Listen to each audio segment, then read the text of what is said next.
Starting the stream a little bit early today. It seems like the some stuff that's happening outside my window since it's open is hitting the noise gate, so I'm going to close the window one sec.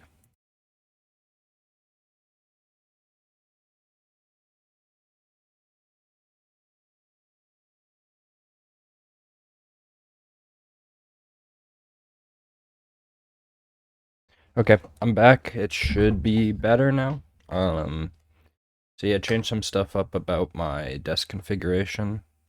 So I now have a camera that's not looking up my nose, which is great.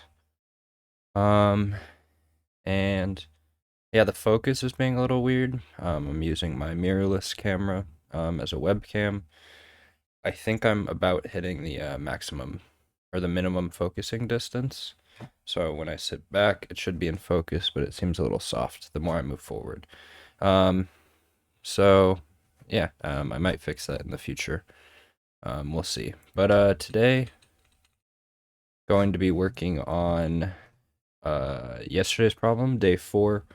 I quit the stream, not early, but I quit the stream before I finished part 1 because I was getting a weird bug that I couldn't figure out. And I think I just architected my solution weird. I kind of started over off stream, but even after that, I was getting the same weird behavior. So what I'm going to do is I'm going to somewhat start over and approach it with slightly different data structures in the way that I'm approaching the problem, and hopefully it ends up good. Now, yeah, going to be working for the next 2 hours until the problem on this, until the problem gets released. If I finish early, we'll work on some problems from last year. But yeah, excited with a fresh mind and without frustration to attempt this again. So we've got our file here. Some of this was done off stream, but I am fairly certain. I just peaked on my audio. I'm not sure why, but I'm pretty sure that this. Maybe I need to move the mic a little further away. Hopefully that's good. Hopefully everyone can still hear me, regardless. But yeah, so I used a test input on my check for win function, and it seemed to work fine. I did miss yesterday that there's no diagonals in this bingo, so I spent some extra time that wasn't really necessary on figuring out diagonals, but those weren't necessary, and I don't think there's a chance my solution wasn't even correct anyway, but regardless. So then I open up, so another thing I did was I created a test input file, which is the one that was given here. So I'm going to be using that. It should be easier to step through to figure out where things are working and where things are going wrong. I guess just for completeness, I'll show you what's happening right now. I think there's a lot of extra printouts, but basically what's happening is, so this last printout is the in order to solve the problem, you need like the final number or the last number that was called. And for some reason, my logic is picking up because of something I'm sure I screwed up, but it's saying that 5's the last number. So what that would imply is somehow you got a bingo. I'm still peaking. I'm going to turn down my volume a little bit so I don't peak as hard. Hopefully that's better. We'll see when I watch afterwards. But yeah, for some reason, I don't think I turned up my mic either. Turning that down a little bit. Hopefully it's not too quiet now. But yeah, what that implies is somehow there was something that got a bingo without 5 numbers even being drawn, which obviously doesn't logically make any sense. So yeah, I don't know what's happening there. So I'm gonna approach this a little differently. What I did before was I had the lists of the the lists of the boards. So each element was a board that you were given. In this case, it would be like these three boards. Each row is a list within that list, and then I had another like parallel list that was the same format, but it was either 0 or 1 for whether or not it was marked or it wasn't. So what I'm going to attempt to do today is convert this to a list of lists of tuples, where the first value is the number, and then the second value in that tuple is either the 0 or the 1. And I think this should be better. It should make the solution visually at least a little simpler, but we'll see how it goes. So I think this is all fine, regardless of my editor telling me this is wrong. I'm sure there's a more Pythonic way to do this, to cast everything to an int. But, yeah, I believe this is correct. So this is where it's going to differ. So creating the hit matrices, that's just what I'm calling them. Instead, we're going to pass it in the board.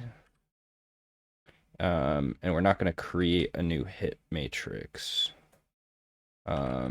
Instead,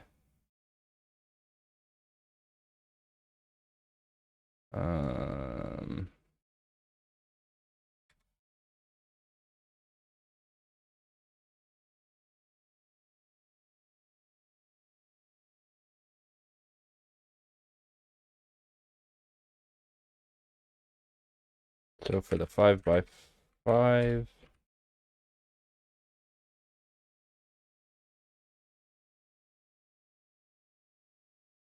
don't even need this line at all. So to iterate through the 5x5s, so it's going to be board I j is originally it would be just the integer number that's on that bingo board. In this case, it's going to be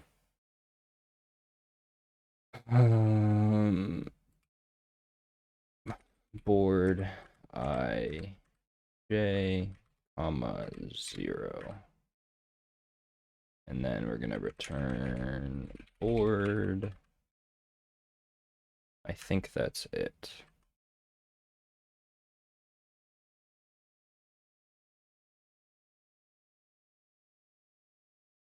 Oh.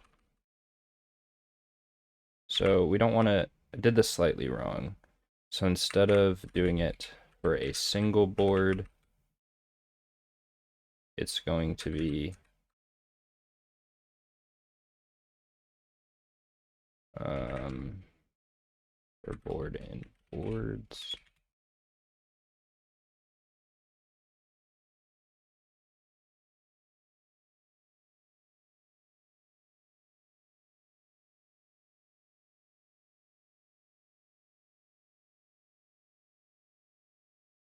So the rest of this is going to break, so I'm just going to delete this.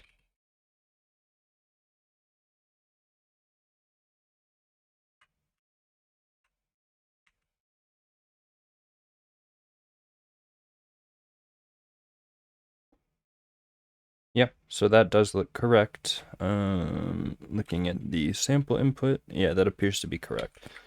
So I think this will be easier to go through. So our run game is going to work. Oh, our check for win is also going to be somewhat incorrect now. Which one do I want to fix first? I'll fix that first. So given a board, it's all of these are just going to be board row. Oh, I can't do it as a sum now. So I did like a kind of cool workaround to figuring out whether the rows have 5 in them, but you can't. I don't think there's any way to simply sum out just like the second element in every tuple. So the solution's going to have to more look like the column solution. So row count. I see someone's now watching. Feel free to say hello in the chat. Really glad you're here. Kind of bouncing back after yesterday, after I wasn't able to even solve the first part. Not because I didn't understand the... Well, I mean, I guess I didn't understand the logic fully, but I'm sure I made some silly mistake within my Python code because I was getting some weird behavior. So working on fixing that today. Hopefully I can get through both parts before today's thing is reached, before the not reached, before the question is released, but we'll see. Yeah. Yeah, I'm back at it. I'm gonna fix it today. Yeah. Nice to see you though. I really appreciate that you've been around all these times. I don't know how I compare to other streamers doing this kind of stuff, and I'm definitely not a super great competitive programmer, nor am I an expert at Python, but I have some experience at the very least in both of those. So this is kind of a learning experience to test out streaming and stuff, so I'm really glad that you're here. Thank you. Um,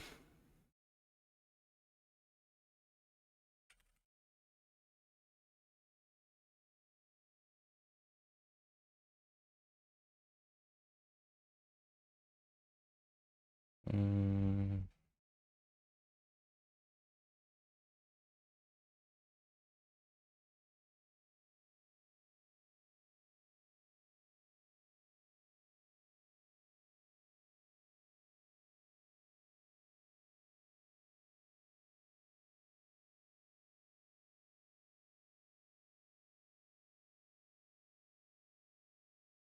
so now it needs to be index 1 here because it's not just the value. We're not passing in the hit matrix, or that's what I called it at least. We're passing in both the board and the hit matrix where they're all tuples of either it's a hit or it's a not. So if row count equal to 5, then return current number. So I'm relatively confident that that's right, but we'll see in a bit. So now this run game has to be fixed a little bit. Not just a little bit, a lot of it. So for n in numbers,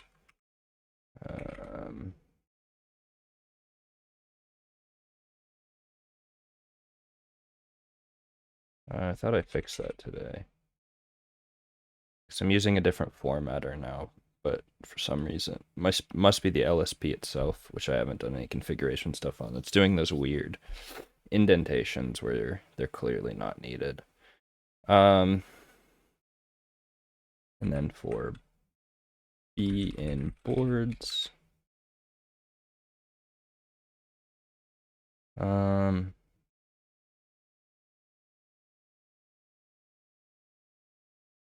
then B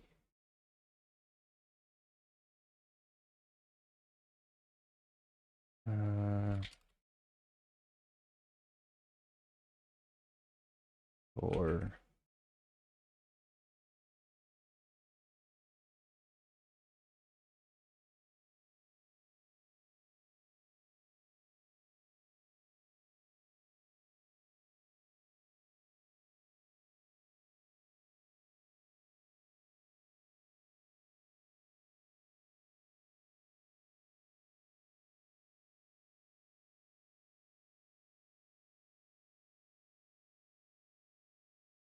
I feel like I just keep coming back and creating like the same solution every time, just in a slightly different way. So I don't know if it's going to actually clear up the issues that I'm having, but I can't think of another real way to solve it other than maybe like, I don't know, creating a class, doing it in an object-oriented way, like creating a board class and stuff. But yeah, now that I have the test input, it should be easier to really step through what I'm doing. So hopefully that's better. I've got one debugging thing that I've used before, and maybe we can try out. Maybe that will help this time. But yeah.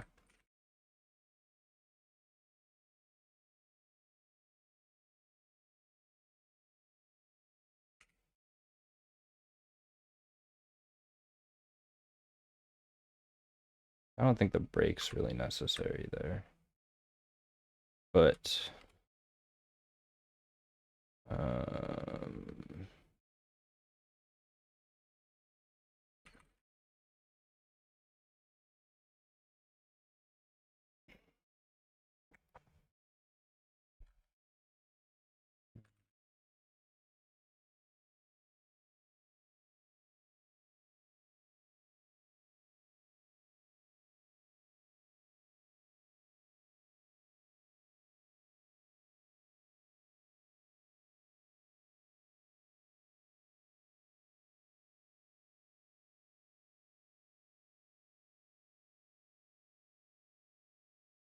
yeah, it returns -1. It's greater than -1, so we know that a win's actually been accomplished.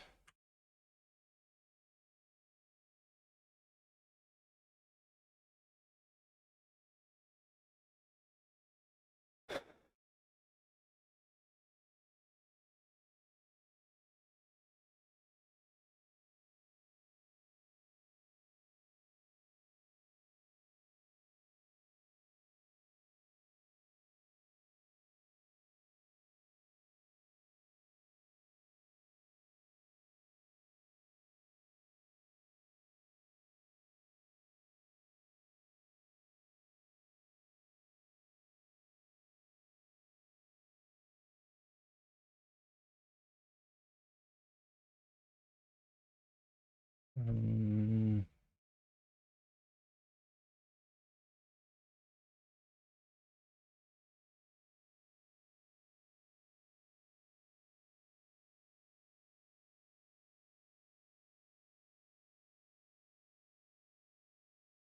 we're scanning this before. Which one's none? I don't know.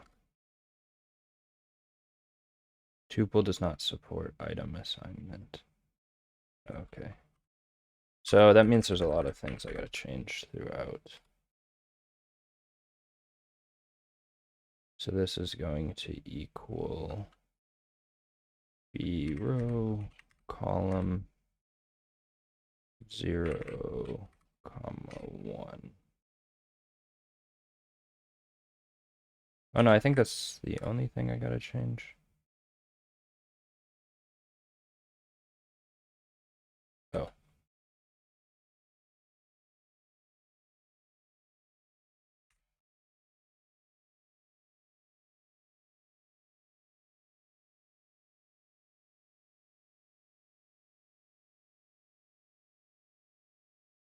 Making a lot of silly mistakes right now.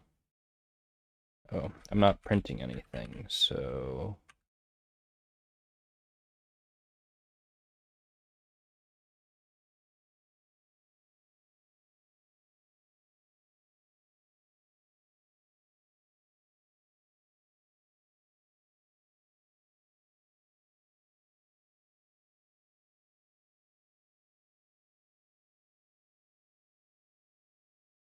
oops.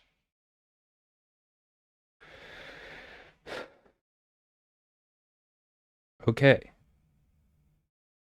So that's good to see because the top row, yep, and the last number is 24. Okay. I think we did this right. So now what I need to do is, in order to create another function, def creates score, winning board, final num. So for row in range 5, or call in range 5. Oh, this is super annoying now.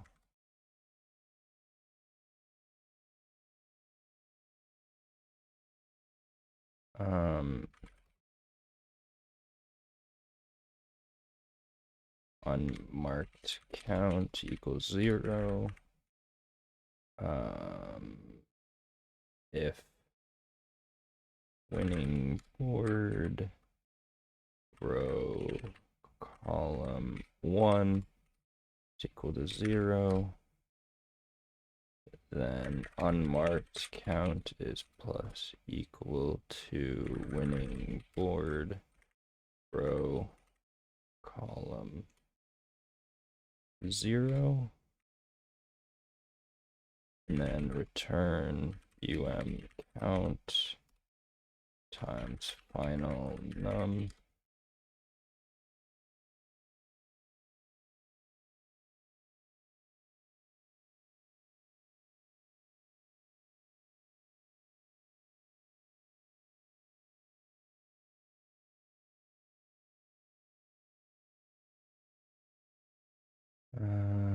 Final score equals create score. Winning board final num int final score.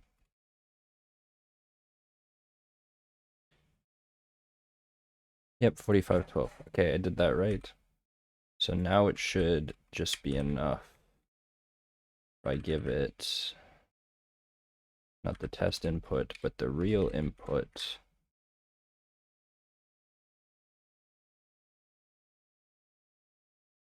Cool.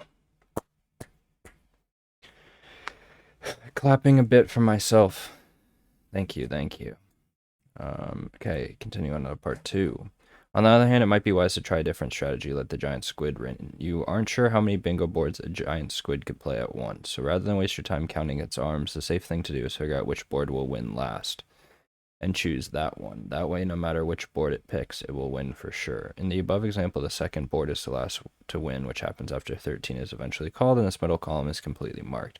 If you were to keep playing until this point, the second board would have a sum of unmarked numbers equal to 148 for a final score, blah, blah, blah. Figure out which board will win last. Once it wins, what would its final score be?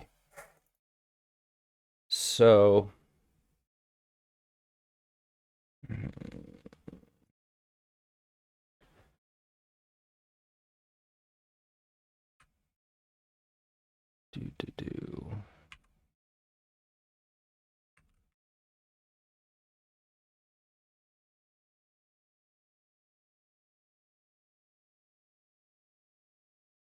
I don't want to.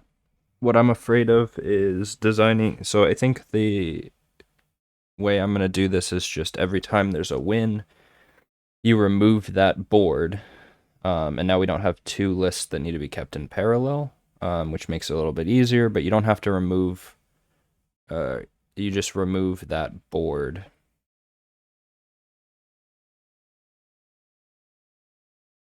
But what I'm afraid of is having that issue that I had 2 nights ago, where your iterator gets screwed up because you're removing stuff from it. So I think what I'm going to do is I'm going to enumerate this. And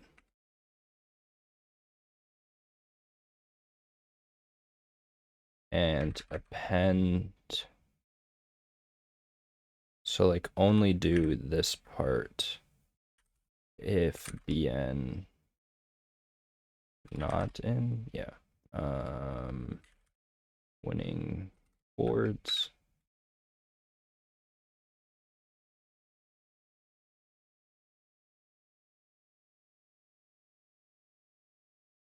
And if the current number is that, we're not going to return out of this, but instead winning boards dot append the board number.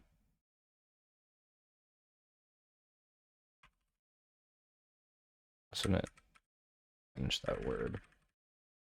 And then at the end, you return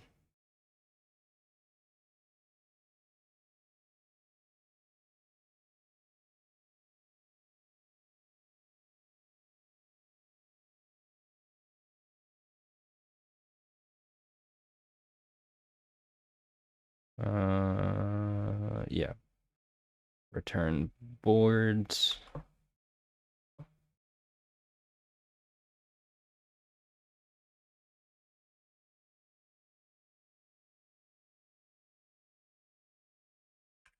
Or do it here if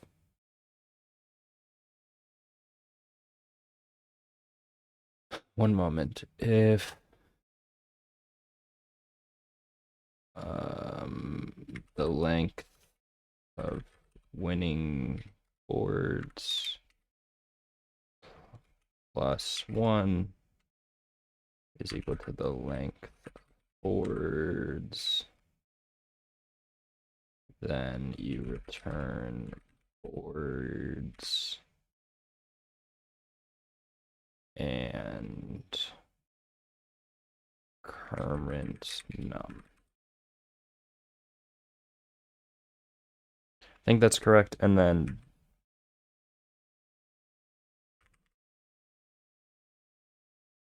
this should be, I did that all right. Let's just see.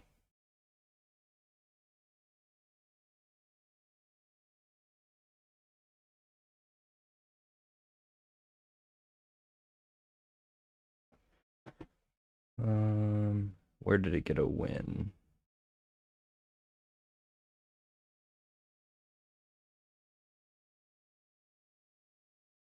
The second to last row.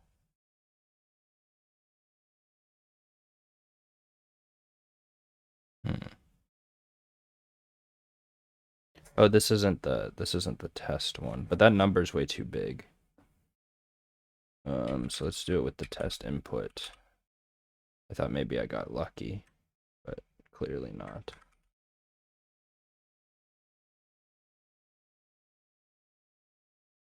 So 13 is correct, but the final score is wrong.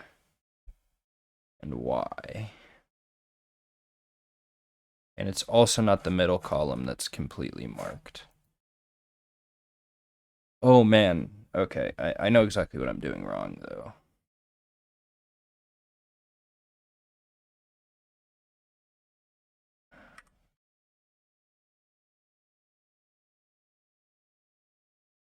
Well, I think I know what I'm doing wrong.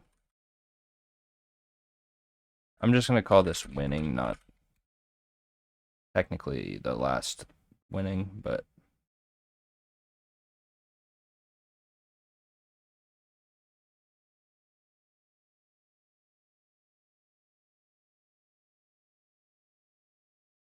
yep, 1924.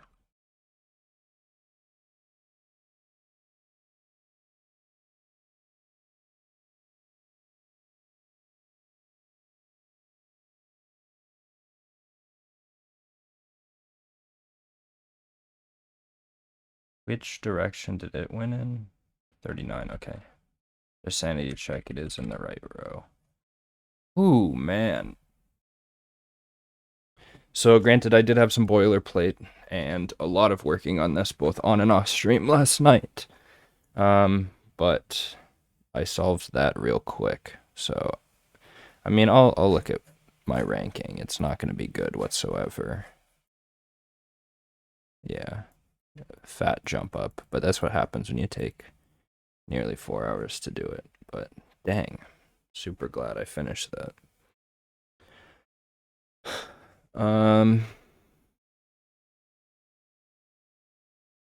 But yeah. Yeah, I got it. Oh yeah, you weren't here when I started. But yeah, my hope was that I was going to finish in time for number 5 and not have to cut that short and then still be thinking about the other problem. Because as I realized last night, maybe it's an advent of code thing. I don't know, but like it's kind of hard to sleep when there's an outstanding problem that you haven't solved yet. So I feel a lot better now, and it would be hard to focus on the next problem if you don't have the other one solved. So, um, yeah, what to do now? Got a lot of extra time, so yeah, let's work through some 20. How do I like change this? I know I can change it in the URL. True events? Oh. Thank you. There must be like no lag on my stream. Cause you're able to like type really quickly. Or I'm seeing your chat like not long after I asked the question. Um yeah. Oh, dang, that's pretty good. I changed my audio a little bit today. I did not turn on like monitoring or anything. How does it sound? I was peaking earlier, but if I could get some input there, that'd be great.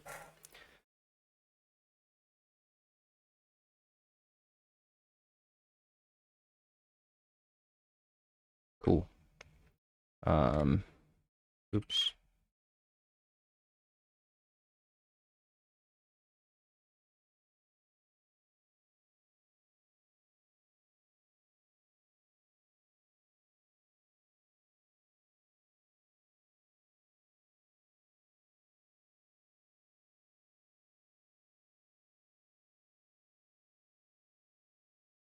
But yeah, you might have noticed that I now don't have a camera that's looking up my nose.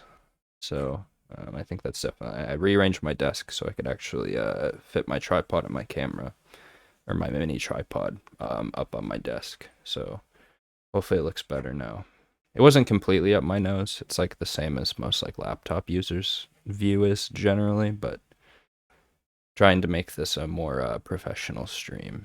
So working on that. So yeah, let's work on day 4 from last year.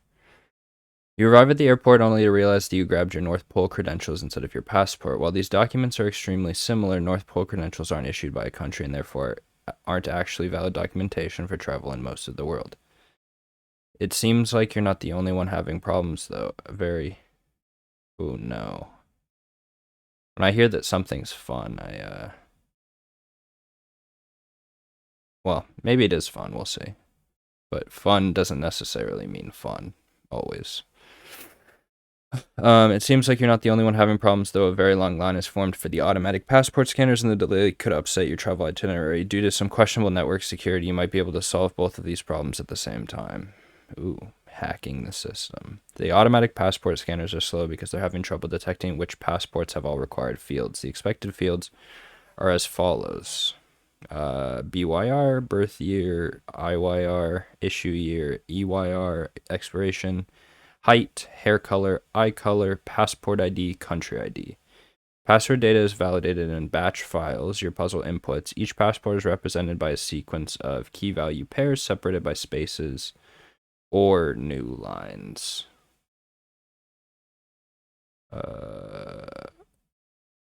Cool. I understand what they mean. Every entry has a new line or a blank line separating it, but I see what they're talking about. In order to parse it correctly, it could have either a new line or a space delimiting the values. I get it. Here's an example of a batch file containing 4 passports. The first passport is valid. All 8 fields are present. The second one is invalid, is missing height. The third passport is interesting. The only missing field is CEID, so it looks like your data from North Pole credentials. So it looks like data from North Pole credentials, not a passport at all. Surely nobody would mind if you made a system temporarily ignore missing CID fields. Wait, what? Oh, so the only difference is that because it's not, is that what it is? Yeah. because it's not tied to a country, it's like country agnostic. Um, CID isn't the only one that doesn't need to be there. So you would treat it as valid. The fourth passport is missing 2 fields. Missing CID is fine, but missing any other field is not, so the passport is invalid. According to the above rules, your improved system would report 2 valid.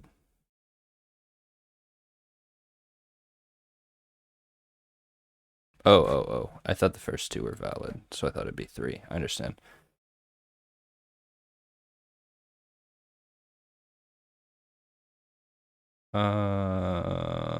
Okay. I see how this can be fun. I don't know. I feel like parsing stuff sometimes is kind of fun. So, what do we want to create? Valid fields equals BYR, IYR, EYR. So here's my guess. So the first thing when I was reading it is that you actually have to validate to the values themselves, and whether they adhere to like certain like rules, like whether the hair color is like actually a valid hex code and stuff like that. It doesn't mention anything here. It's only looking for whether the fields exist or not. And my guess, and I want this here for posterity, my guess is that part 2 is going to do that. But we'll see. And Devil Squirrel, if you're still here, if you want to tell me if I'm right, that'd be funny to know. Because this is going to take a little bit, I have a feeling.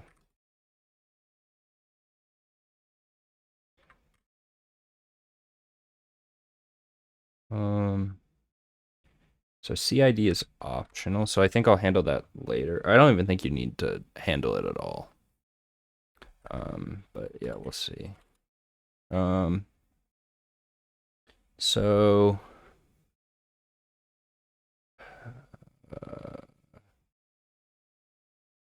or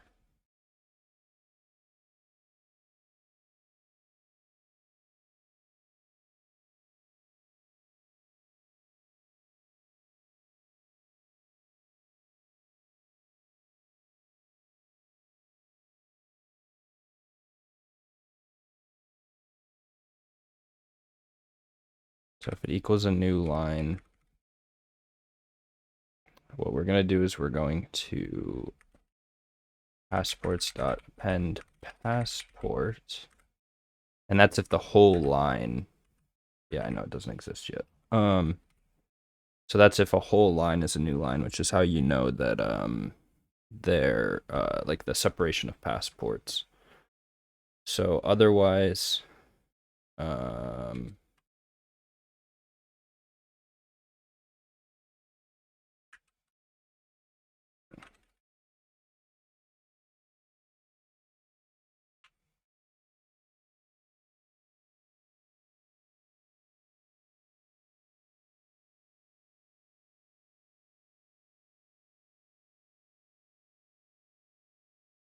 I assume the monkey means I was probably correct, but we'll see.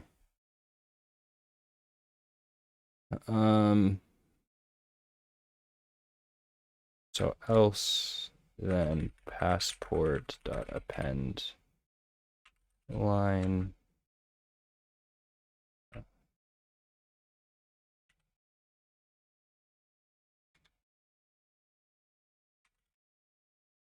So I'm going to join these so they're on the same line.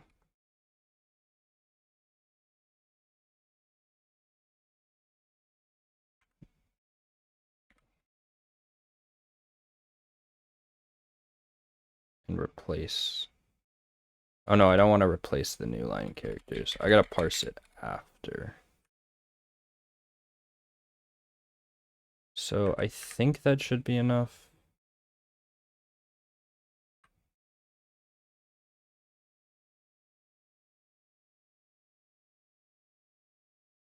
So I'm gonna do the same thing I did before, is take this to create a test input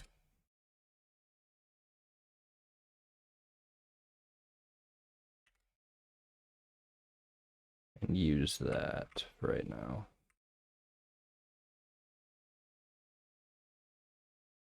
Makes it slightly faster to actually do anything. Plus, it gives me something I can check validity on.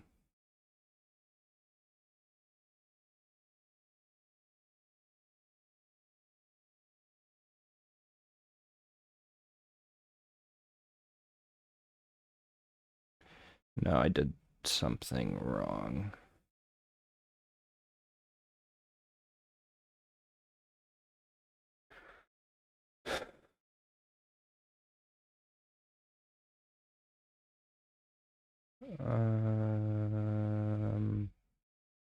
I think.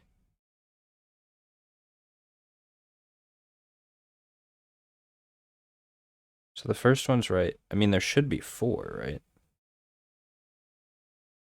Yeah, so it's completely skipping the last one for some reason.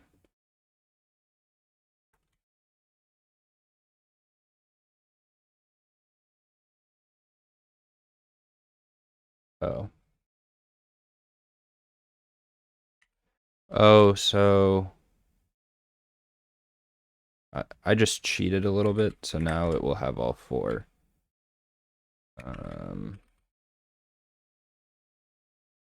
But I can't do that for the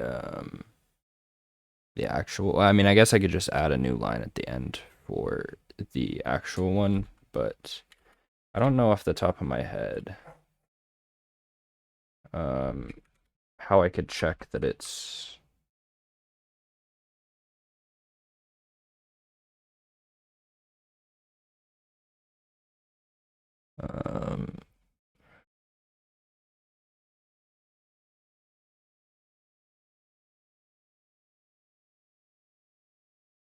yeah, I think I'm just going to.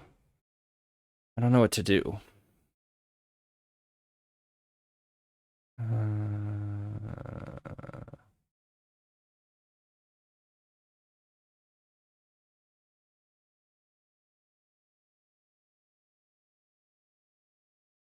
Because I can't check for an empty list or a non-empty list to append it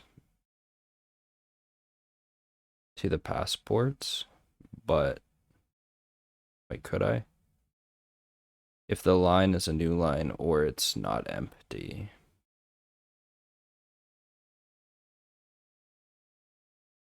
No, I can't do that.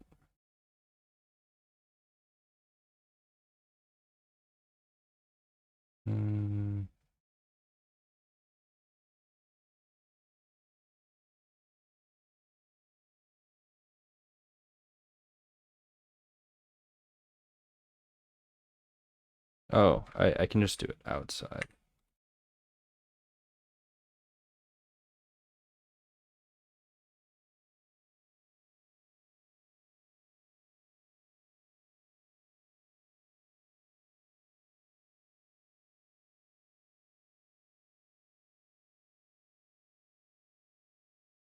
Oh,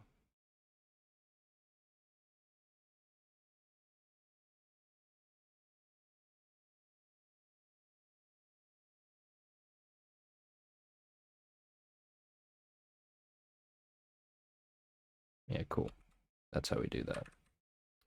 So now what I want to do is I want to parse it so we create a dictionary. I feel like the dictionary is overkill, but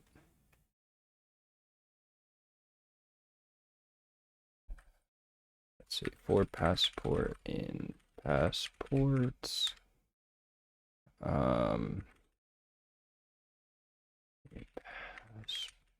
Passports. Python split by multiple delimiters.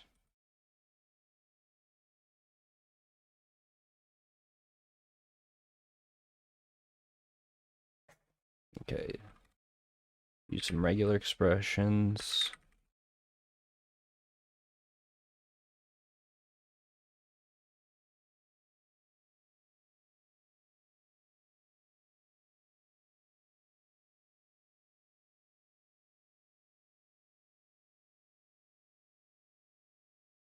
What was their question about? That or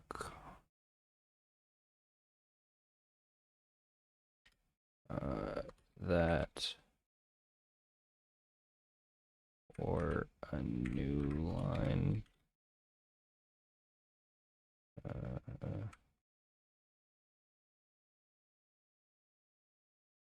What do you mean no overloads for split?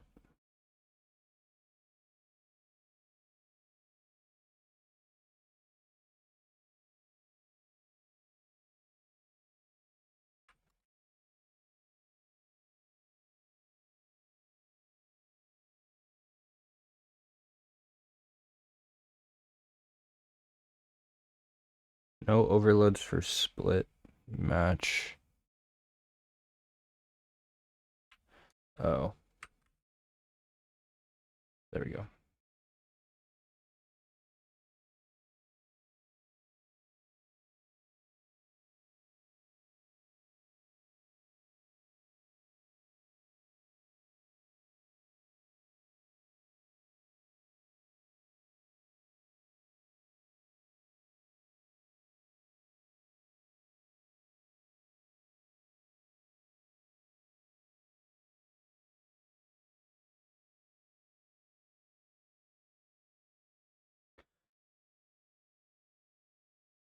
Uh,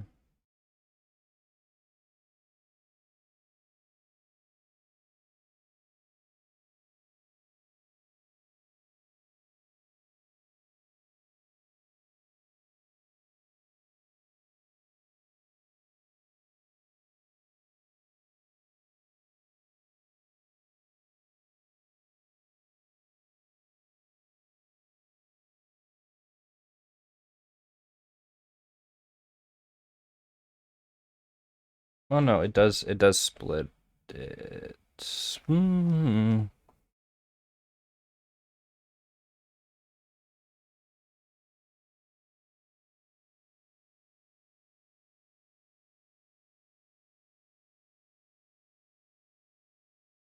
is that the ECL, PID, EYR, HCL, BYR, IYR, CID, height?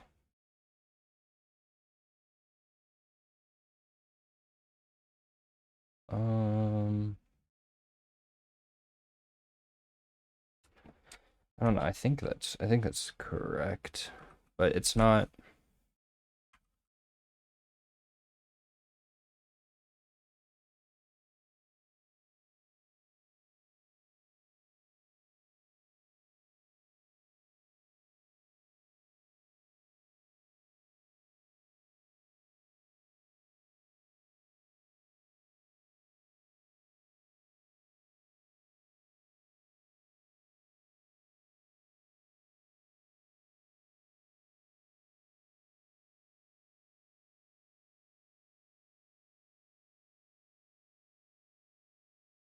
Working passports contained keys equals the list.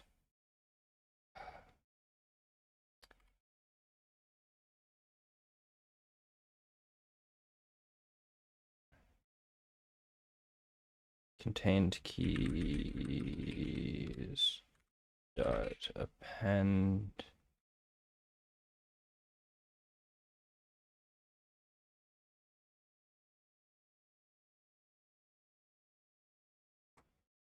what would you append to it? Oh, it would be key dot split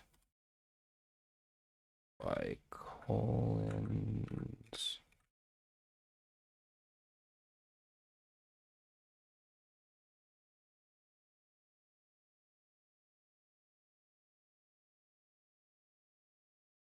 What exactly am I looking for? How many valid passports are? So valid pass count is 0, and then if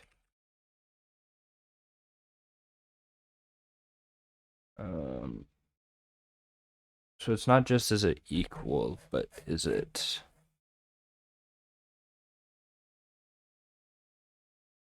I give two lists.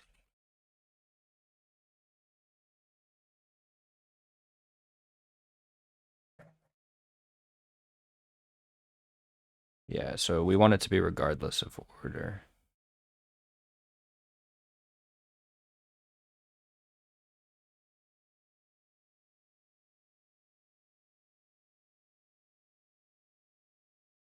Oh, yeah, that's what I should have done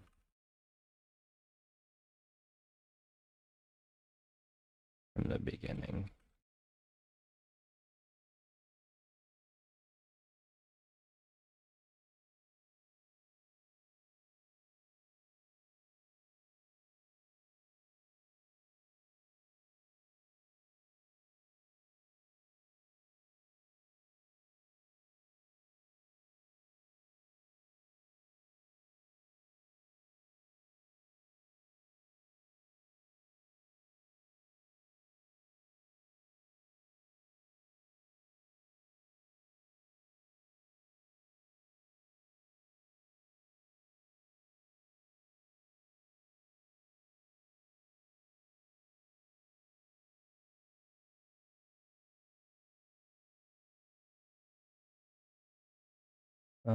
How do you can't hash, but this doesn't need to be a set or a list to begin with.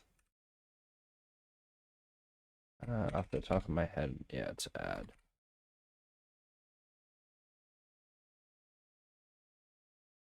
What?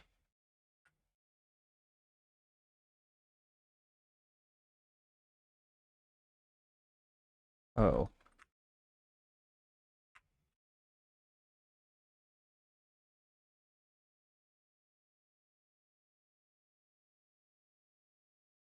Oh. It's because we need to remove. Do they all have an empty string at the end? Yeah, they do. Uh,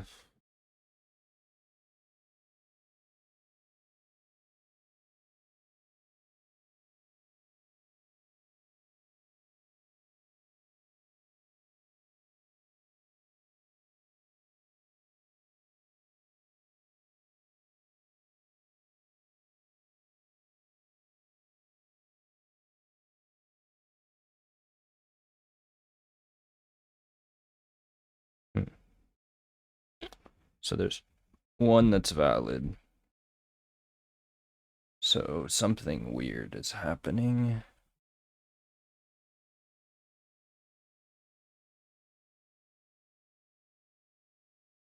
Should be 2. I didn't include the country. Oh. It's because one has the country ID and the other does not. So, uh,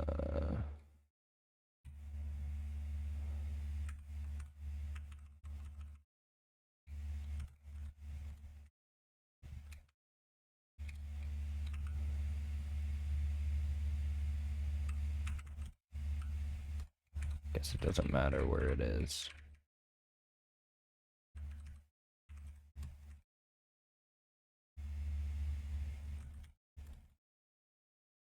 I guess I don't need to cast this anyway.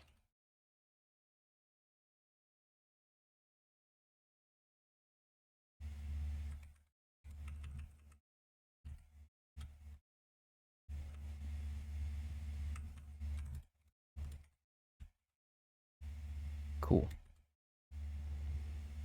Okay, so let's do it with the real input that I need to get.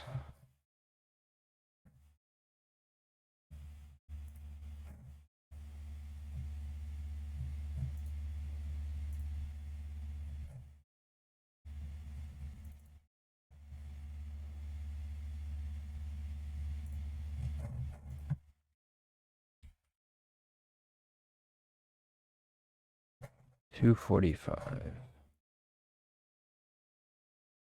Cool. Yep, I was right. You implied that I was right already, Devil Squirrel, but I was right. We now need to validate all of them. This is gonna be fun.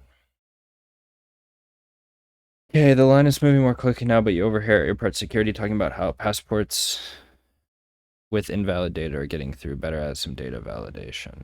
Why does he care if people are getting through? He's just trying to get through. This story doesn't make sense. So here's the things. Count the number of valid passports. Your batch file, how many passports are valid? So this is where a dictionary, actually creating a dictionary with it would be helpful.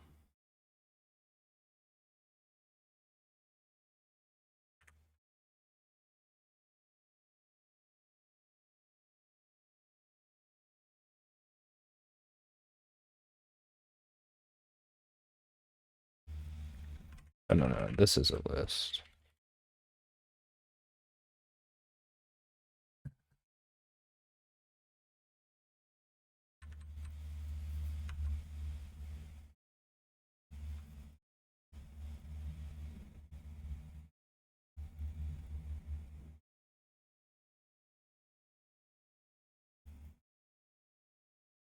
I just completely lost my train of thought. What was I trying to do?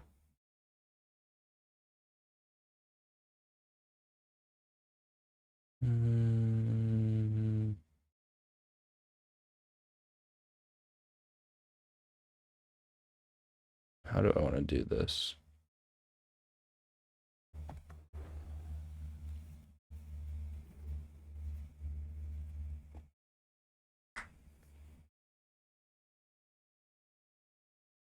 I feel like they forgot. Looking at this, I feel like they forgot a validation thing. I mean, I'm sure there's more than that, but expiration year must be greater than the issue year. But whatever.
Yep, okay, that looks correct. So now...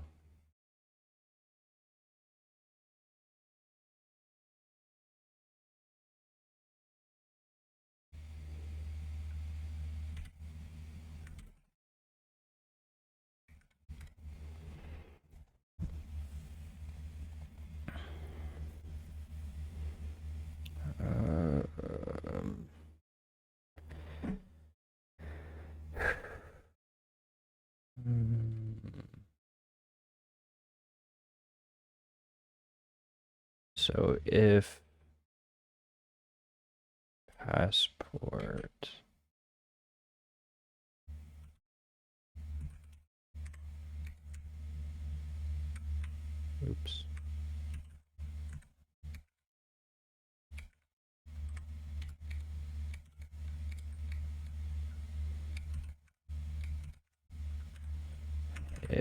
the length, because it still has a string, is equal to 4, and int passport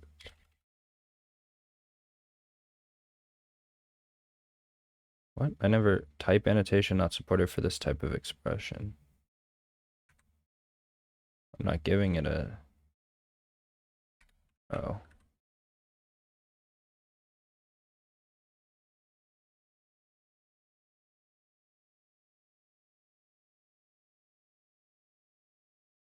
Greater than or equal to 1920 and int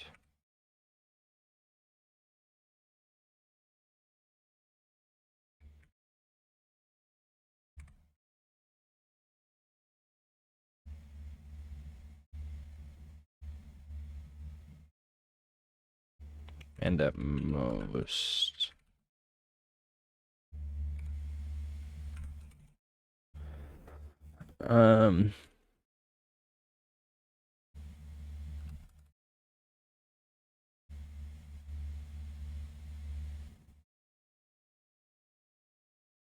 oh, so I can't immediately return true.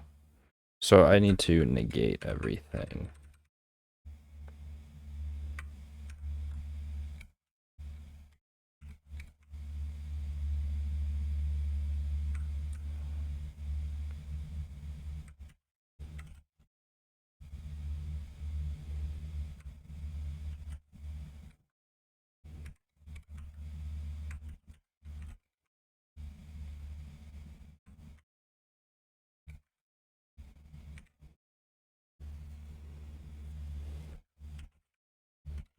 And then if it passes everything at the end, I can return true.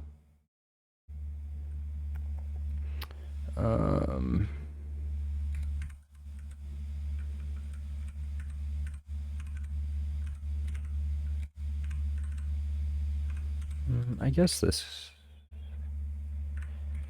can just be a if as well, because it's going to return out of it, so it's equivalent to an else if. So the length of the issue year must be 4, or yeah, must be 4, and then you negate it.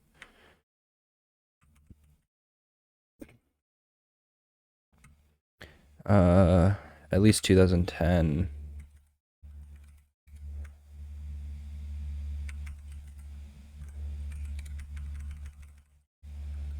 And at most 2020. Return false.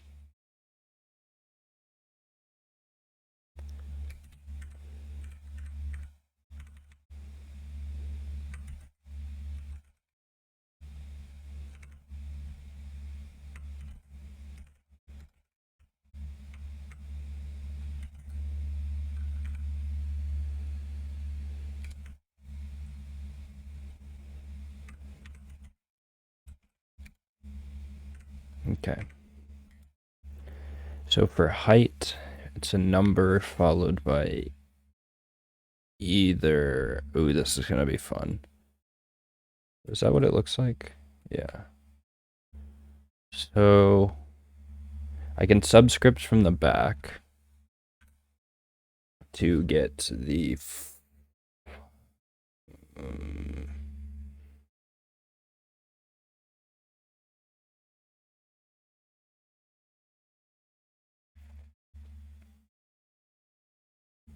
I'm going to have to look up how subscripting strings works again. So height unit equals passport HGT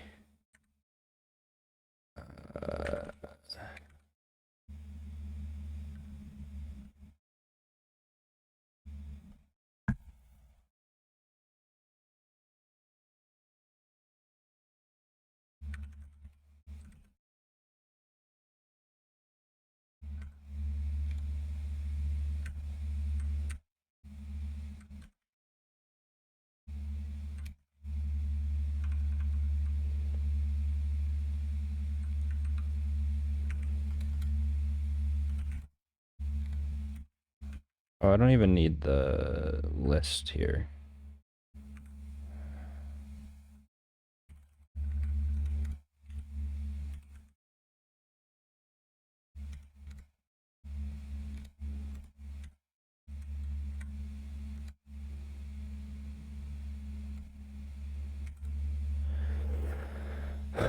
Oh. Mm.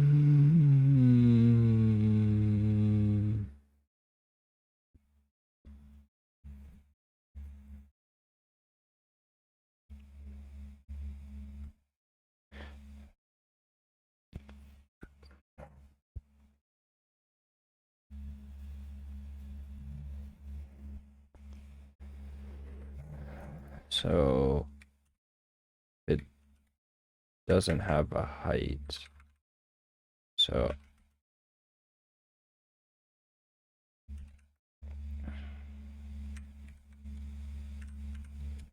if it doesn't, it's gonna say something about bear except.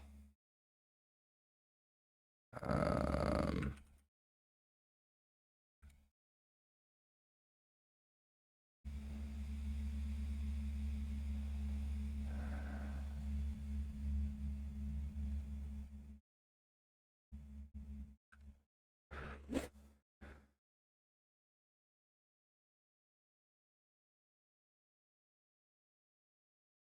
it's not even making it this far.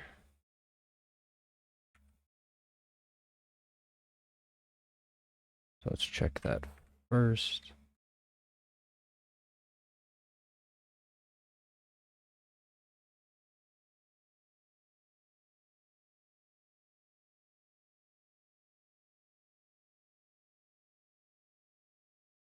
Okay.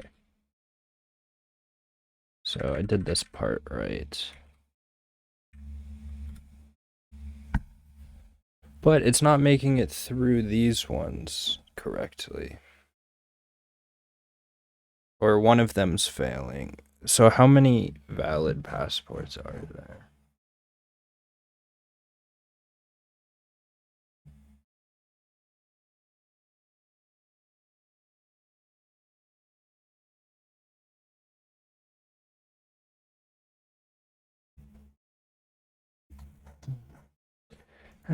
I think this is correct. We'll test it in a sec. So, oh, I didn't even finish this height unit thing. If um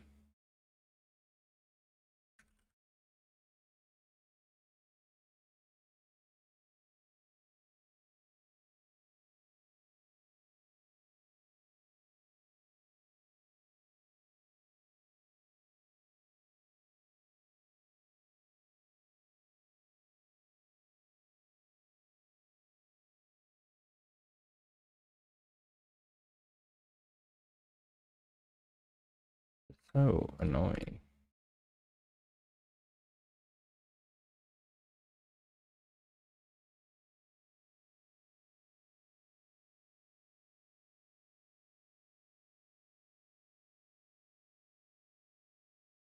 Yep. Okay, it's taking these incorrectly. If height unit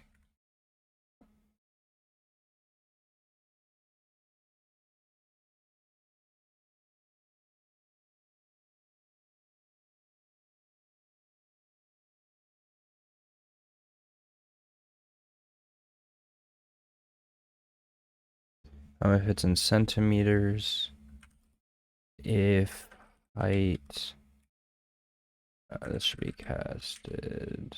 Oh, you can't tell here, but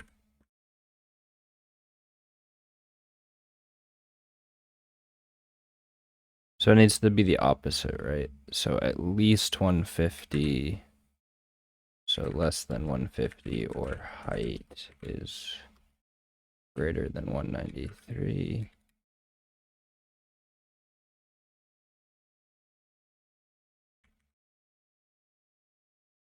Then return false if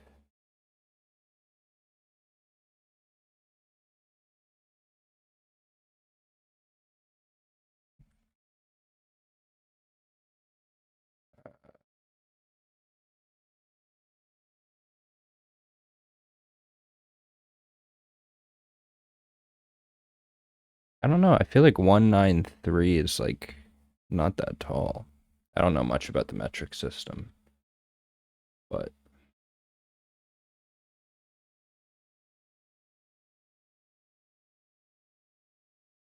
I don't think that's that tall. They're saying 6'4" is the maximum, 76 inches. Um, so you definitely could get some really tall people.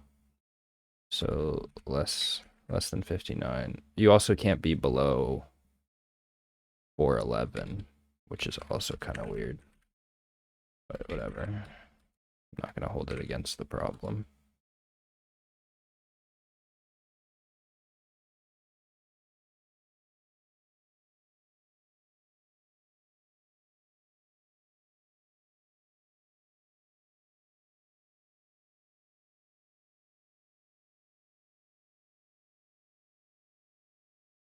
Oh, but I can't. Oh no, I can do an else here. Because if it's not one of those, then you return false.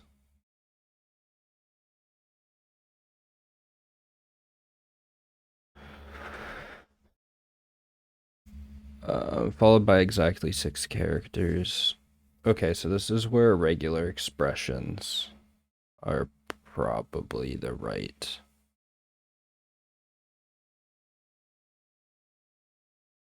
Um,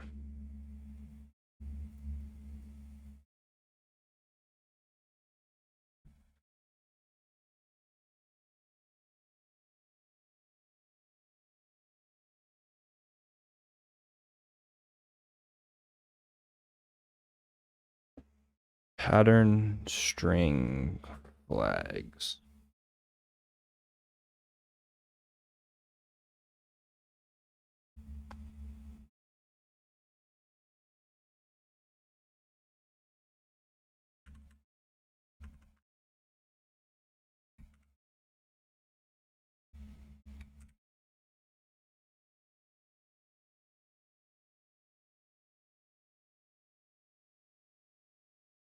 I don't know if you have to escape it. Escape the pound sign. Okay, we're doing fine on time. I don't know if you have to escape the pound sign. I mean, I guess we'll see. And I'll put this at the top so we can test it.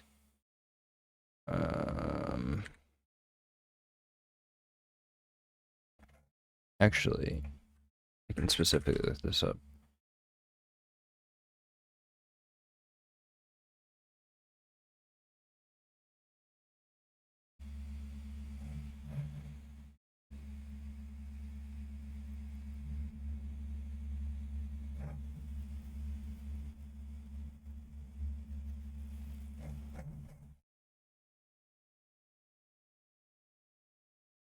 At one point, I used to be really, not really good, but good enough with regular expressions.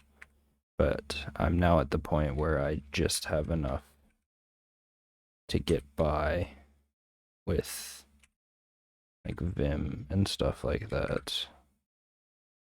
Okay, this is wrong though because we don't want.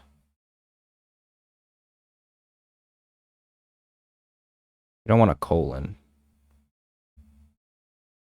Unless I misunderstood, or maybe I forget what a colon means.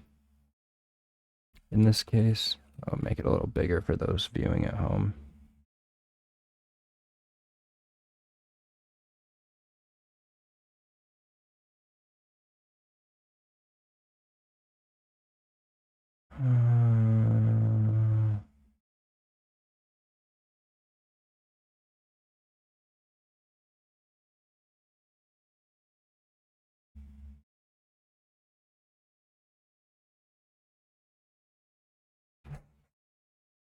I guess I'm forgetting what the colon means in regular expressions. So this will probably work. A through F, capital A through F. 1, 2. This is gonna be like technically more correct than what they're asking for. And then it's passport, what was it? Eye color? Hair color.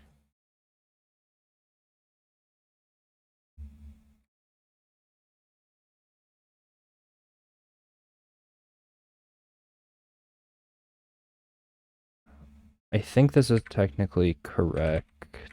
It just looks weird because Vim isn't saying that the pound sign is within. Yeah, there we go. Just not saying that the pound sign is within the regular expression.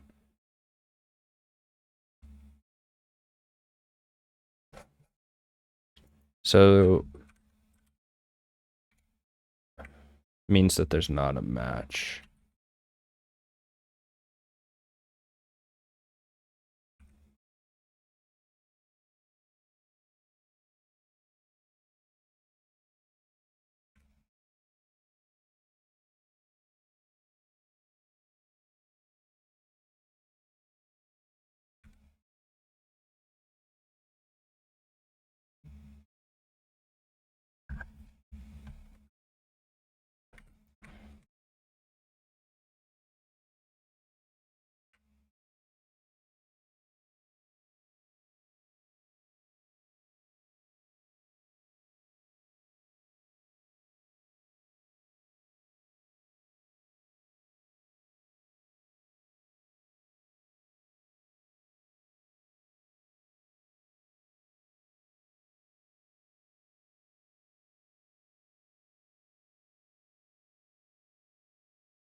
So I guess they were all valid in the test input. So let's add some invalid ones.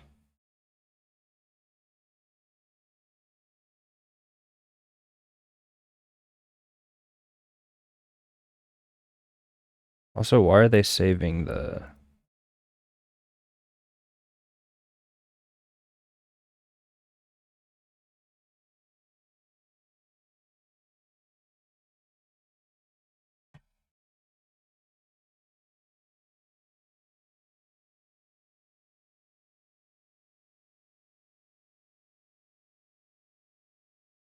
Wait, why is this one wrong? Oh, okay. Because there's no pound sign? Is that why? Yeah. Yeah, why do they have it as a hex code, though? That seems a little odd to me. Why do you need to be that specific about what color someone's hair is?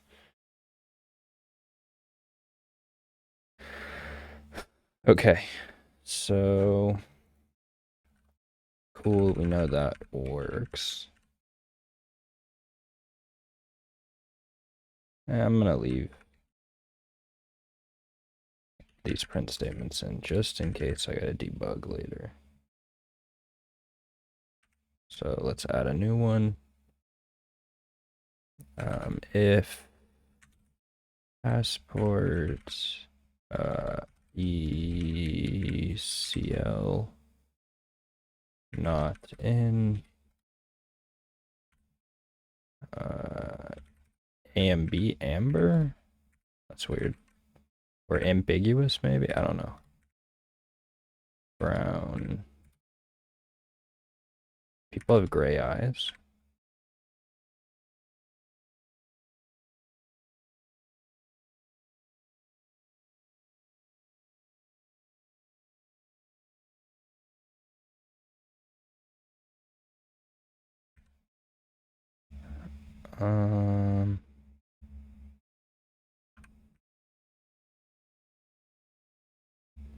Okay, so only one left to validate.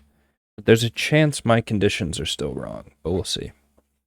Well, we'll check it out on the invalid set that we were given. So CID, we don't need to care, but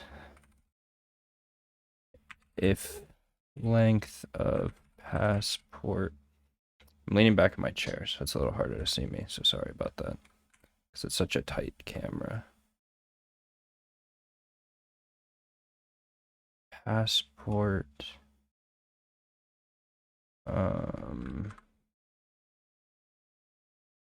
Also keep doing that. 9-digit number, so if it doesn't equal 9. Oh, I don't even need to worry about deleting zeros if I treat it as a string.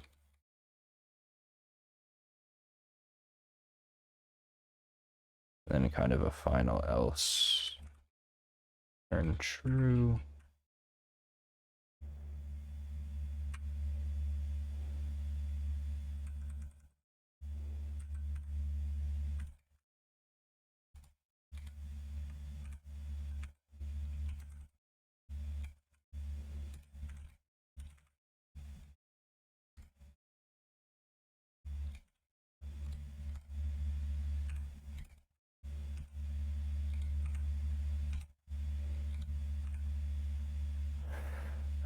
I don't know what I'm doing right now. Print dict passport. Let's pretty print it. Print.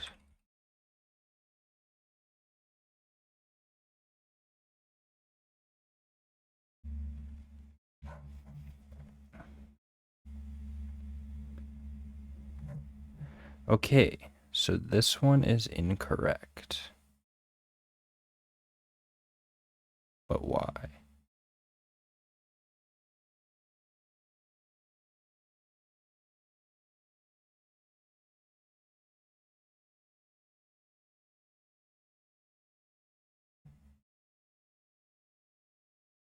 So birth year is 4 digits, at least 1929. CID is ignored. ECL is AMB.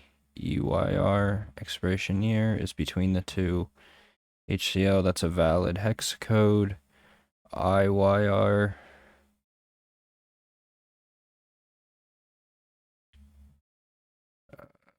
The issue year. Yeah, no, that's correct. And the PID is 1, 2, 3, 4, 5, 6, 9.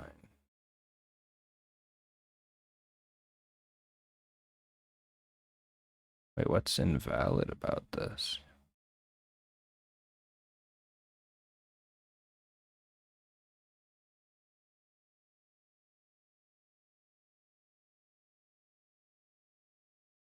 I mean, I would just use the valid and the invalid ones that they gave me. But I don't see how this one's invalid at all.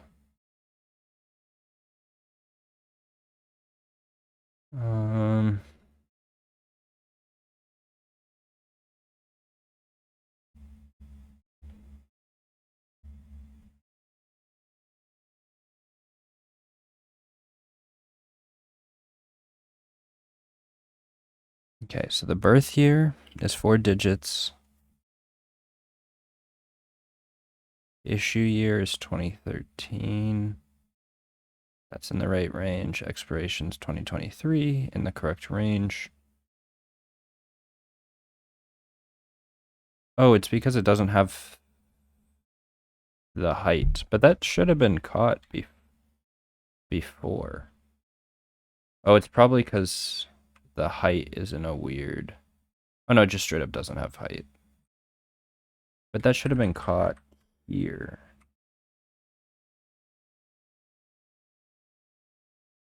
Oh. I thought I put it into this. Oh.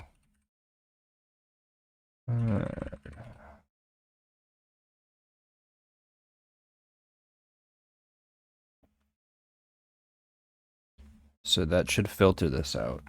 So it's not even going to check it.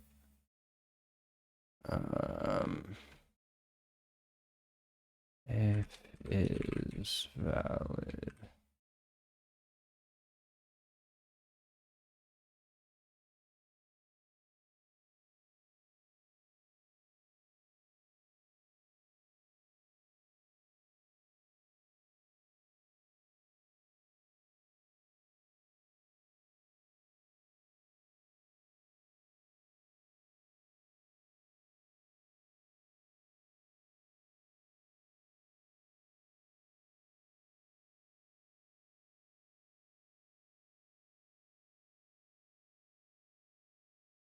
Okay. I'm relatively confident. Is it the same input file? I assume it is. Yeah, it hasn't changed. So let's see.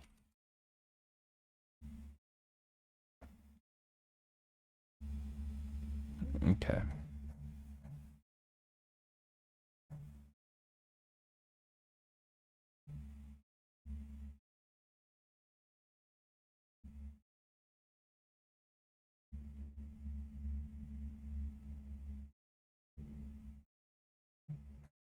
Okay, let's go back.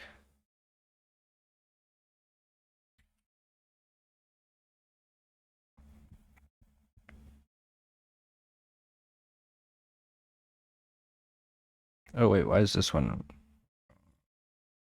Oh, this might have been one of the invalid ones.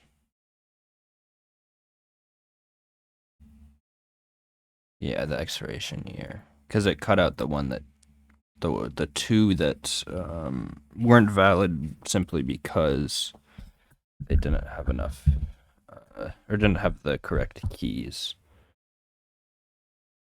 So that's weird. I'm gonna add the valid ones, I guess.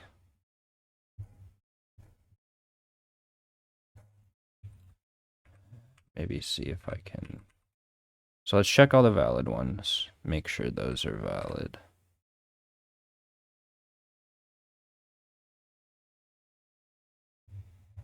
True, true, true, true.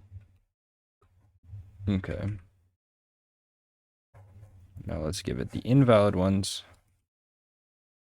Make sure those are all true.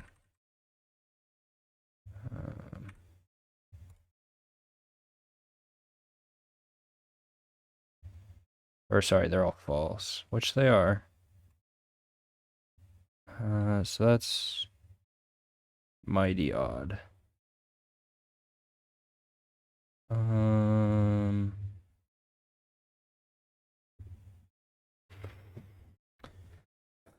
huh.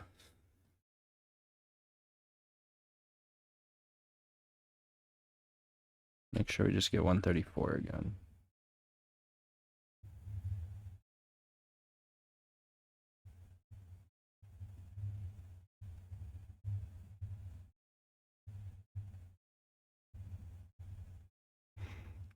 I don't want to. Just because they're the test cases doesn't mean that everything's correct. But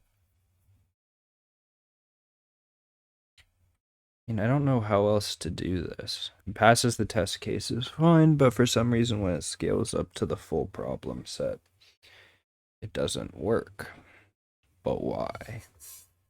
One sec, I'm gonna mute myself while I drink some water.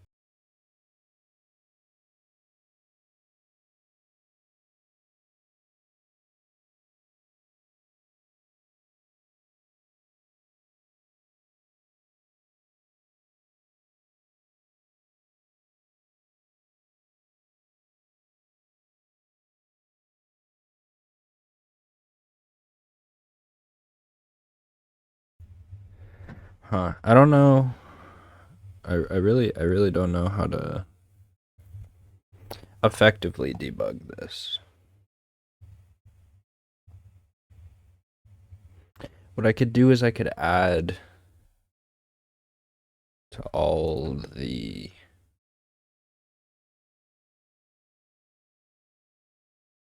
um,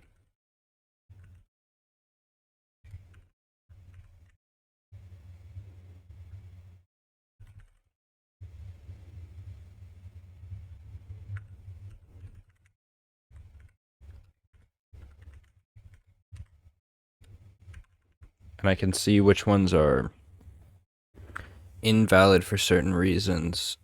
But the issue is I'd have to go through all of that. Just assumes that our number would be off because of it being too restrictive, but if it's not restrictive enough for some reason,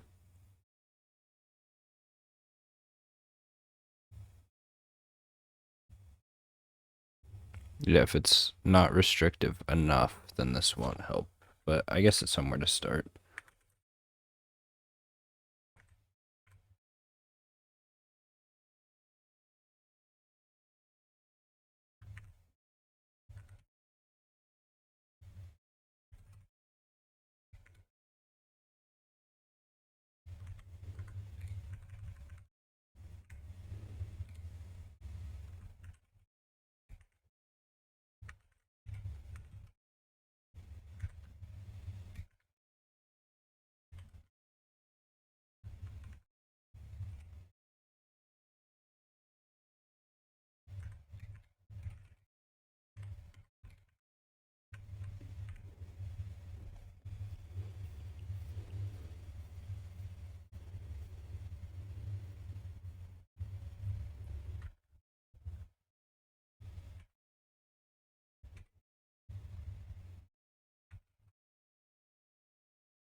Oh, but because of the try except, if it's considered invalid.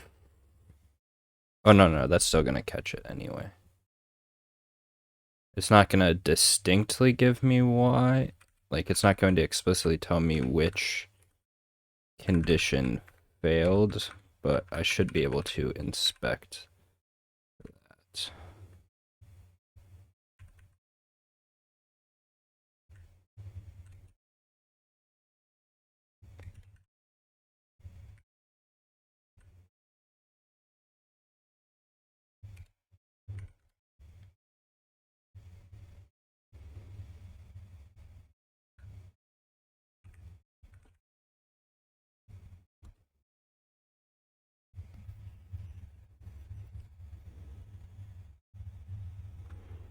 Okay. So 151 inches is too high, 66 centimeters is too short. This is wrong because there's no pound sign. Oh, I'm gonna need to know which.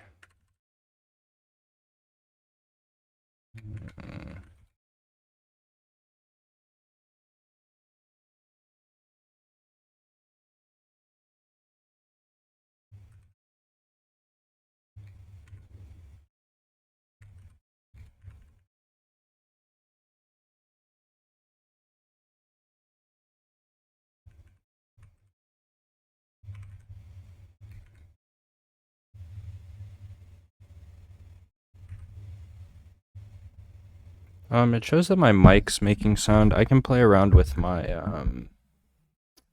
what's it called? My noise gate. But what sound is coming through? Is it just me breathing through the mic, or do you hear fans in the background?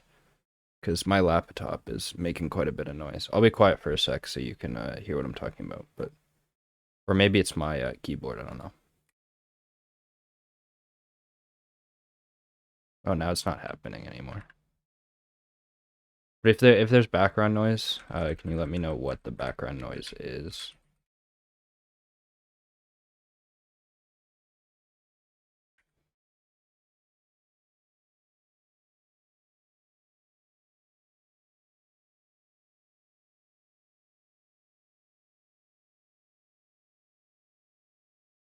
Okay, that's good. I mean, as long as it's not an issue, I don't need to care that much. But it was weird. Like right before I said that, it showed that I wasn't talking, but you guys were hearing something, and I'm curious what you were hearing. Okay, this height's wrong. Inches, it's too high. Centimeters, it's too low. This doesn't have a pound sign. Birth year, they were born too recently. I think 177's. Oh, yeah, that shouldn't be a PID. So that'd be why. Passport ID can't be a height. You can't have Z as a hair color. You can't have HCL. Your hair color needs a pound sign. 150 inches. Way too tall. Eye color can't be laser. Hair color can't be Z, Z, or Z. I don't know why this is coming up multiple times. Oh, wait, no. Yeah, I don't know why this is coming up multiple times. Height 190 inches is too tall. Hmm. Oh, eye color can't be that. Hair color can't be this. The issue year, way too early. Needs a pound sign. Birth year's too late. Issue year's too early. Huh. Seems really odd that there's this many with hair color Z. I'm gonna investigate that in a second. Hair color doesn't have a pound sign. Issue year's too early. Height's way too tall for inches. This one is wrong for some reason. Um, Probably the main reason this is going to be happening is because the height, if it doesn't have the unit at the end, there's going to be some weird stuff happening. But issue year is also way too early, so that might have been why.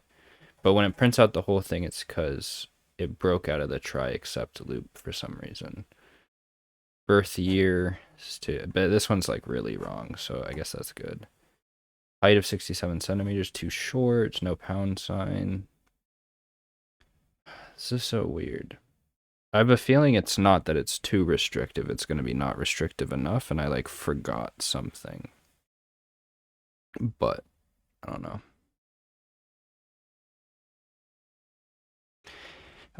Devil Squirrel. Not everybody has the same input file, right?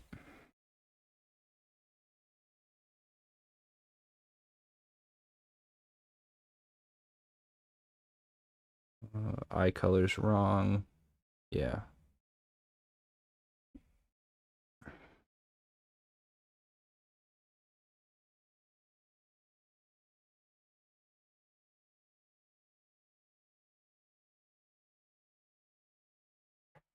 Ooh, this looks promising. Why is this one wrong? 1, 2, 3, 4, 5, 6. Oh, it's 10 digits. I want to find something. Yeah, this HCL being Z is kind of weirding me out.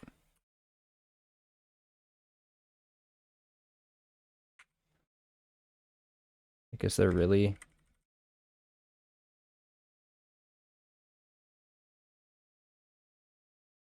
Well, that's so weird. Why are there so many with Z? It's the hair color. Very odd.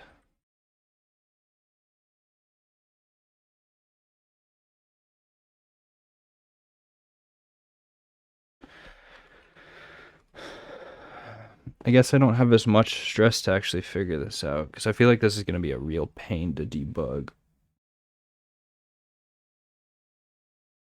Is your GitHub just Devil Squirrel? Oh, shoot me. You want to talk about that? Oh. I just don't want to leak anything with my other browser. You probably didn't there. You probably just saw a bunch of tab things.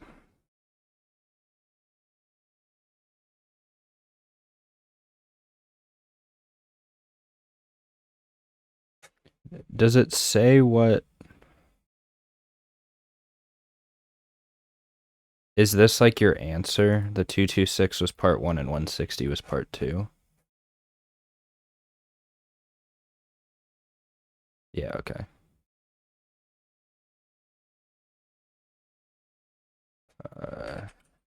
Devil, squirrel, input. Well, thank you for this. This could help me figure out what's wrong and what's not. Even though this isn't really helpful for practice, it's one of those things where I still want to know why it's not working.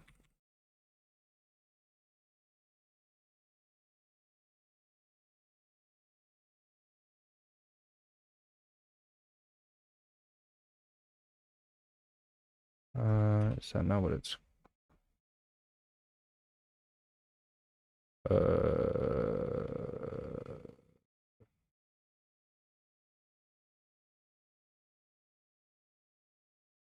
Wait, where did I just save this? Oh, I might have done it into 2021.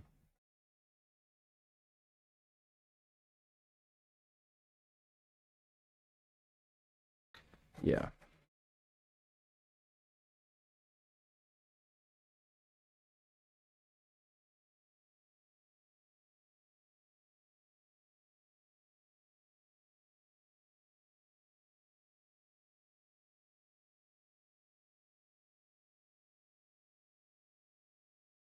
I'll just run it from here. Oh.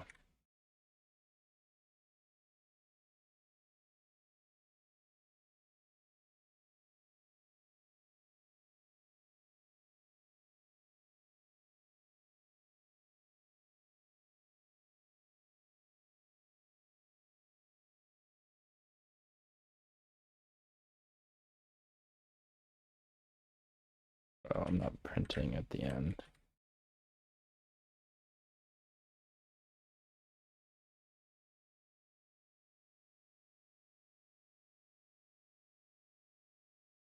$161. Okay.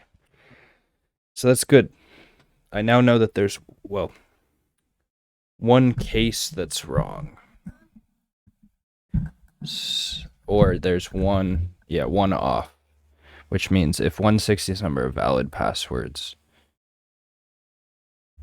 I'm letting through one more. Okay, so this would have been futile anyway, because I wasn't being too restrictive. There was an edge case of not being restrictive enough.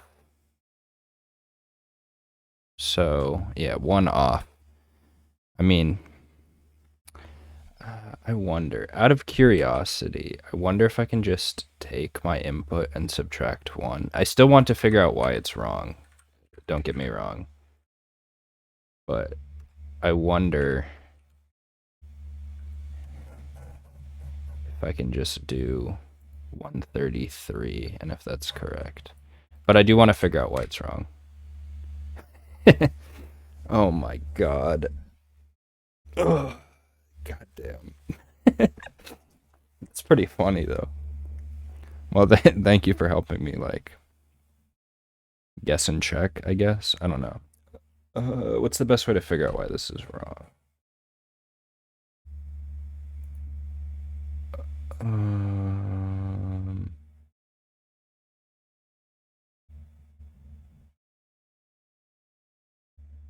well, without having access to the way that yours solves it, there's no way for me to know which one is different. Because what I was gonna do is like write out a file where it like prints what's correct and what's not, and then compares them. But I'm not gonna like set up and run your code just to figure that out. That's so funny though.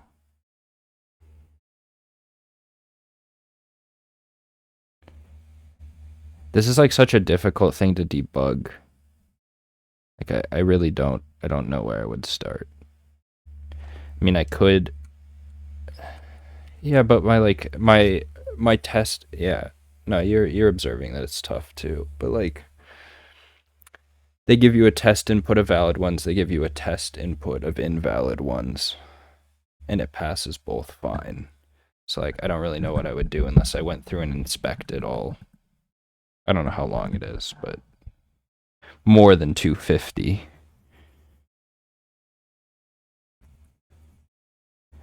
Yeah, I might just not care about this. Obviously, I only have 15 minutes left, so I wasn't going to do much debugging anyway. But I guess to prep, I'm going to go to the bathroom real quick, fill up my water bottle, and then I'm gonna do some prep, just to make sure I'm all ready for today. And then, yeah, but I'll be back in a minute.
Okay, I'm back. I'm ready to rock this today. I'm not going to get up and rage quit the stream this time. I promise. Actually, I can't promise, but I probably won't. My confidence is back up. But yeah. One sec. I'm gonna adjust my camera down a little bit.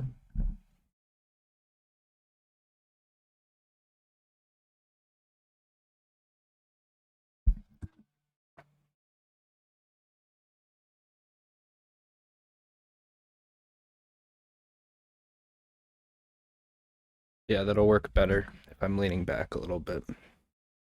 Cool. Um. Oh, they're usually tougher on Sun. Is today considered Sunday? Or like it's the beginning of Sunday Eastern time, which is when they're released. Okay. Because I'm on Pacific time, so it's like 9 p.m. on Saturday. So, but yeah, I guess that's a good question. Don't feel like you need to answer anything that you find like personal, but where are you from, Devil Squirrel? You American, Europe, somewhere else?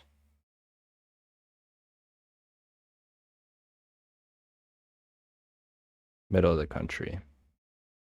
Nice, nice. I will admit I've never. I guess I have being a one of the coastal elites, if you want to call me that. That was a tongue-in-cheek joke. I'm definitely not an elite, but I don't. Yeah.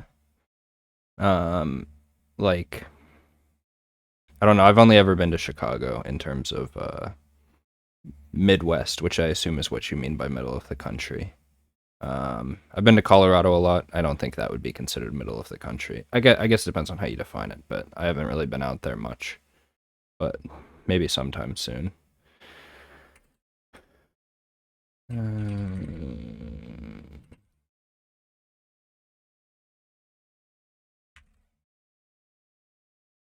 I agree. I'm currently in Washington State. Um, I guess I don't feel that weird saying this on stream. So I just recently graduated from college, started working at Oteemo, and currently living with my parents. I got a year rent free with them, which is pretty nice. So I'm currently at my like childhood house. But yeah, my plan is once I get kicked out or forced to start paying rent next summer, I will probably be moving to the Denver area because yeah, Colorado is very very cool. Yeah, but I'll take what I can get. I have no reason that I like need to move out, so I'll take free rent any day. Um, but yeah, yeah, I do agree. Colorado's a cool place. Where in Denver? I'm thinking about like the Rhino area. Like I think that's northeast. I know that's like the really like artsy area. But potentially like one of the like border suburbs or like Boulder or something like that. Um, yeah, haven't really decided yet. Need to find what fits within my price range, but yeah. Um, Aurora. That's southeast Denver, I believe, right? Or south? No, southwest. I'm not super good at the geography there. Northeast. Okay. Never mind. Um, but yeah, thinking about moving out there soon. Or semi soon, I guess. I'm a Even though I'm a computer guy, I'm also like big into outdoor stuff. Like I backpack quite a bit out here. Um, this is a very good place for backpacking, as is like just any outdoor activities in Colorado are really nice. Might learn how to snowboard, maybe ski this winter. Um, I used to ski back until like second grade, and then we just stopped going. I don't really remember why, but I'm a big skateboarder, so I feel like it should come. Snowboarding should come. I know they're not super similar, but come a little easier than somebody that can't balance sideways. But um, Yeah, I don't know what to do with these 7 minutes. Um, I don't know how else I can prep. I mean, I can clear out my files. Oh, good. I didn't like delete everything accidentally.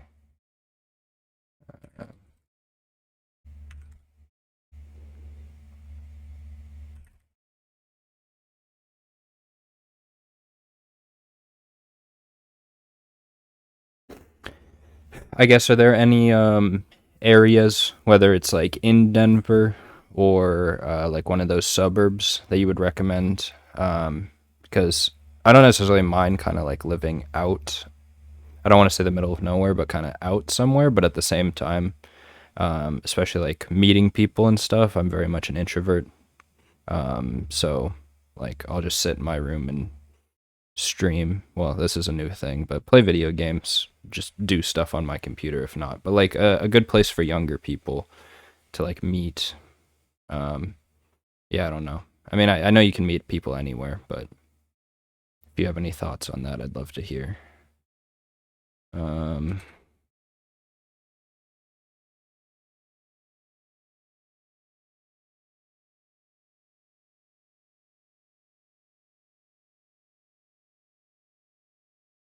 let's see. I'm trying to remember where I like went when I was there. Um,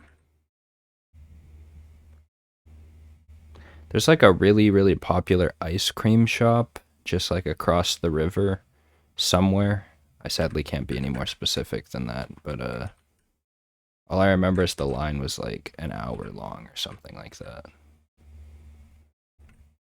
I have zero idea where it was. Um, but uh,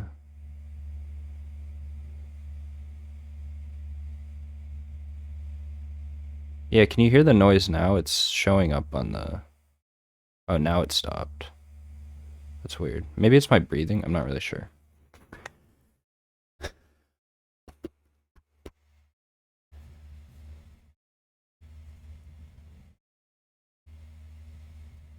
Okay, whatever. Again, if it's not a problem for you, it's probably not a problem in general. Second viewer, if you have anything to add to that. Um, but yeah, feel free if you've got questions for me too. I'm happy to talk about myself or answer some questions, but don't feel like you need to. We've also only got a little under 4 minutes till start, but I don't want to feel like I'm just asking. It'd be nice for me, I guess, not feeling like I'm talking to myself, but.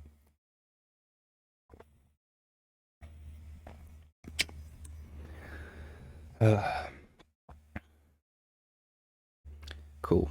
Let's see how much you beat me by today.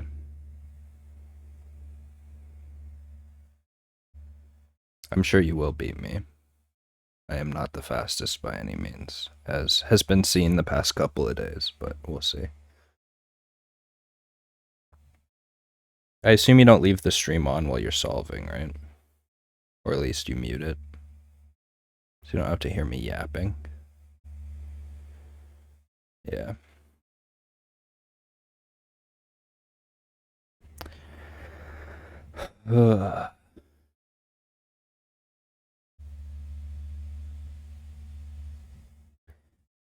Streaming for almost 2 hours already. Definitely a little tiring, but I'm enjoying it so far. Do you stream at all, Devil Squirrel? Or you only watch Twitch? Like, do you do like technical type stuff? Like coding or anything like that? Or are you a game streamer? Ooh, what do you speedrun?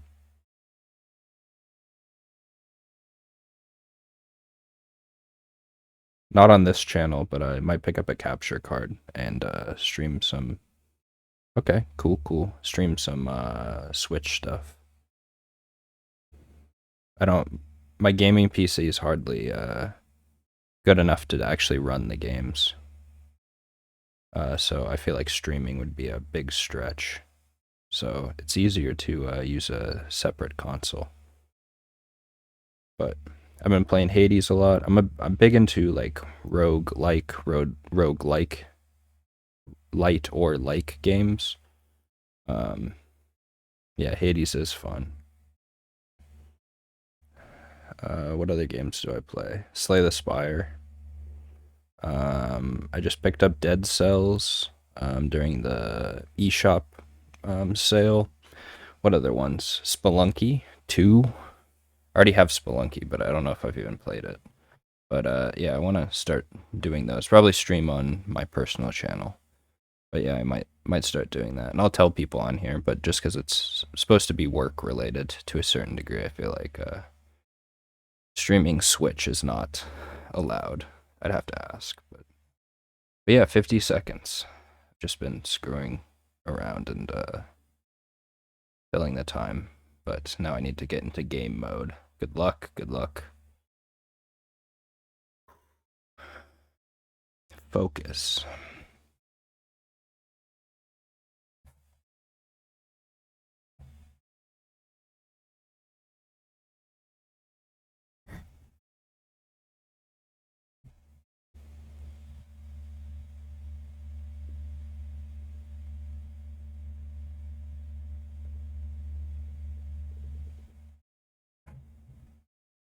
$11 seconds.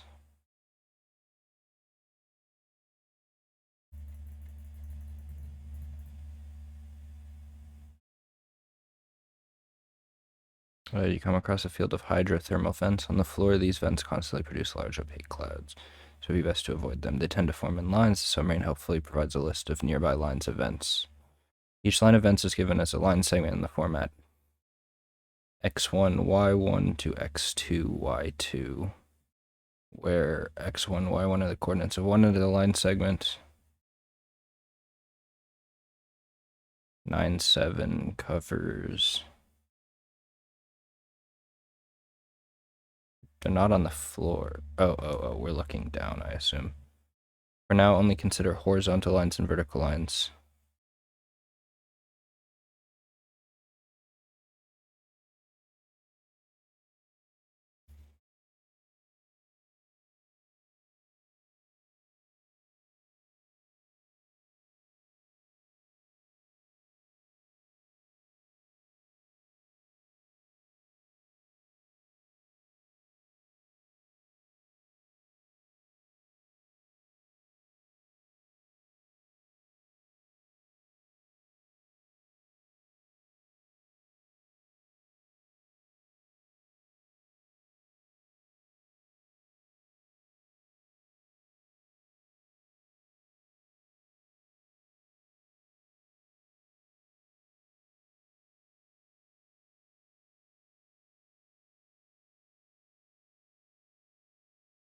Did they tell us how big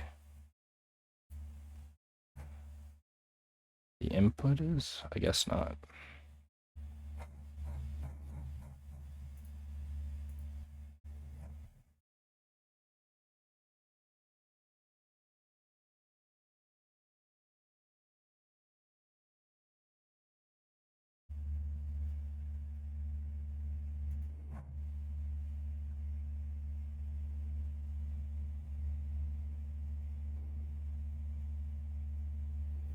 So it says for now only consider horizontal and vertical lines. So I bet what we're going to have to do is not only consider those moving forward, but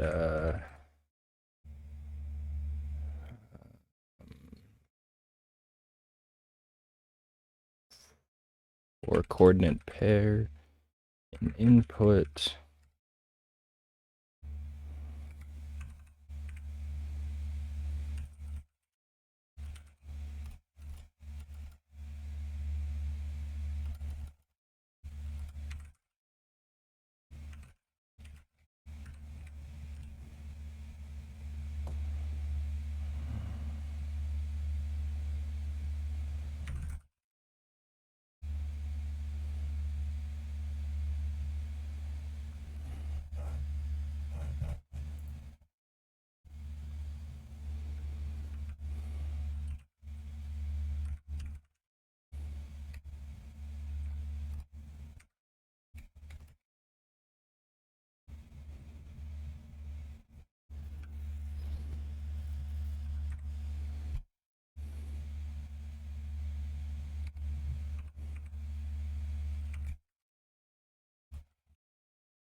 So that gives us our first line and our second line.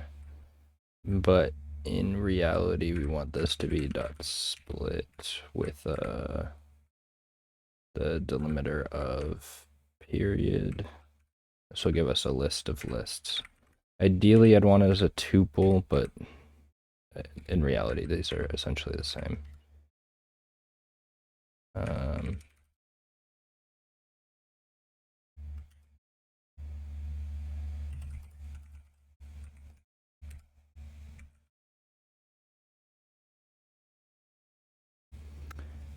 That looks correct. But let's take out the new lines. Oh, and probably want to cast every value to an integer. I can do that later, but man, dot replace new line with an empty string. Oh.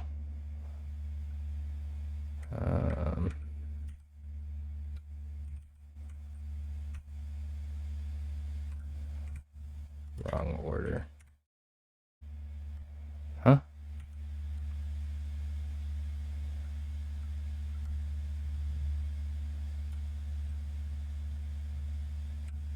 Oh. Yeah, there we go.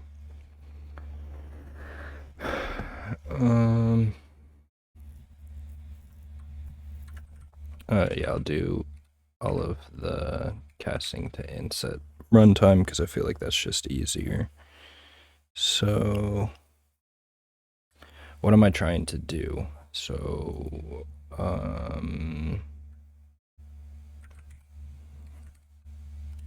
horizontal or vertical lines equals a list.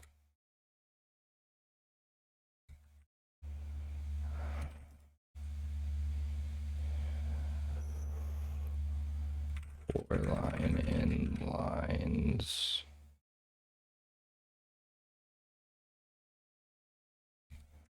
Why is this happening? If x1 is equal to y1, so it's if line 0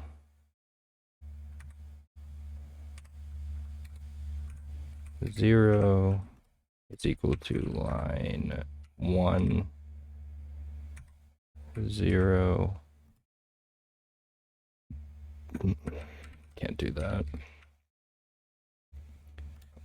Or line 0 1 is equal to line 1 1.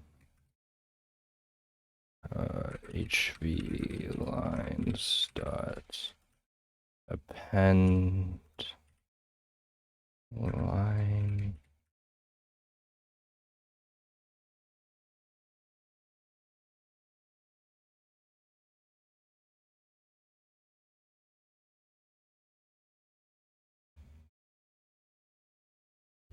looks right to me. So what do we want to do?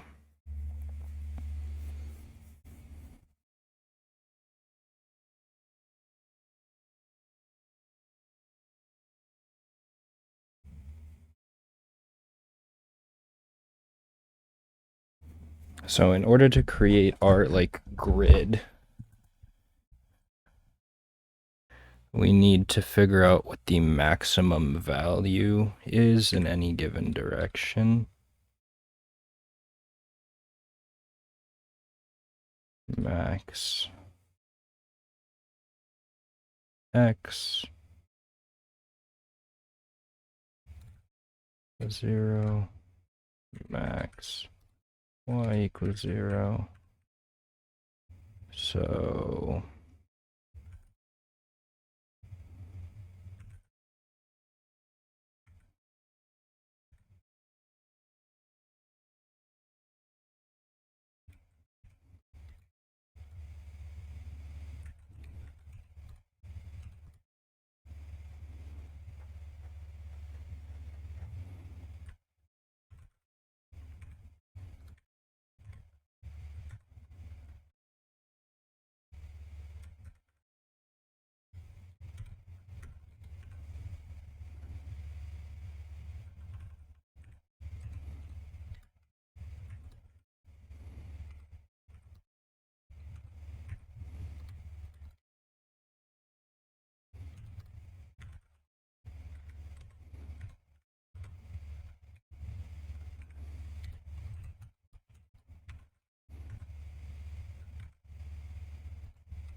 It's interesting. They're both the same.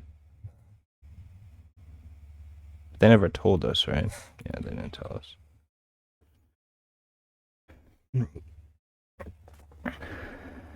So board equals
this looks correct.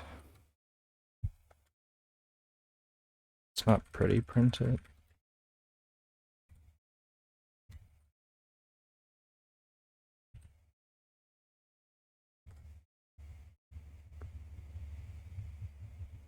Yeah, this looks correct. It's just massive.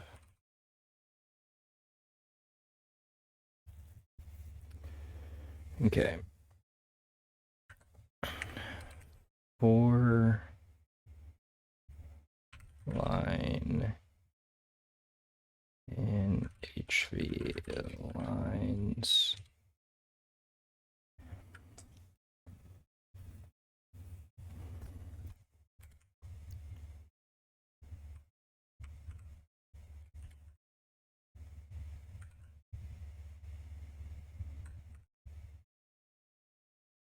x1, x2,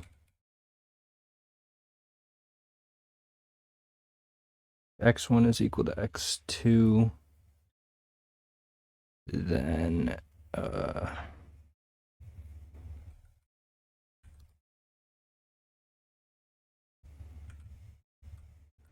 can we assume that y2 is always greater than y1, or vice versa?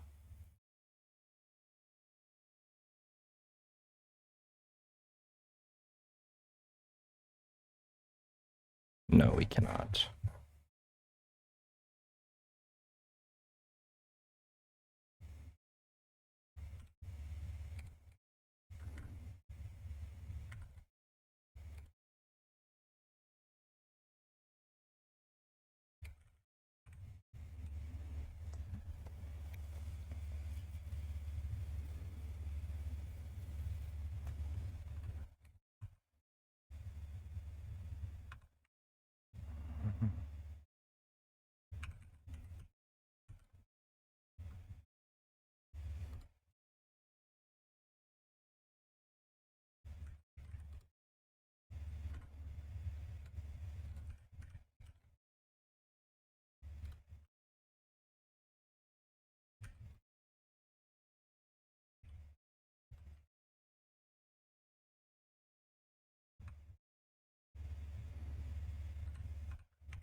Board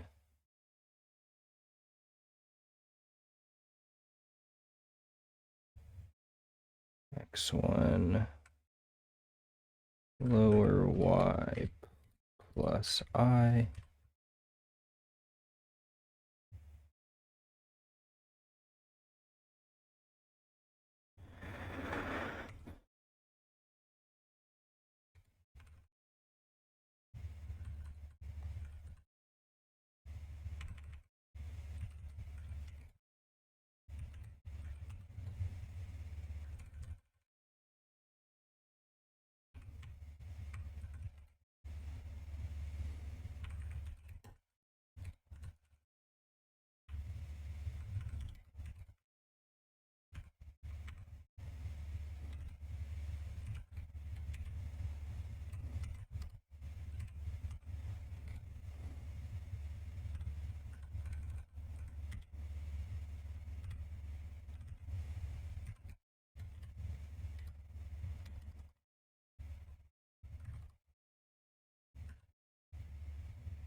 Curiously, it's the right answer for someone else.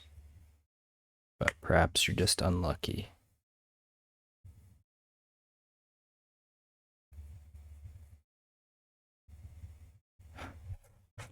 Interesting.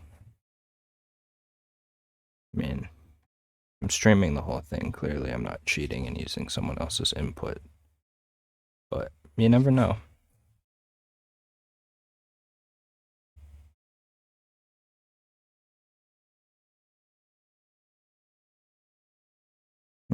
Okay, so I'm going to use this as my test input.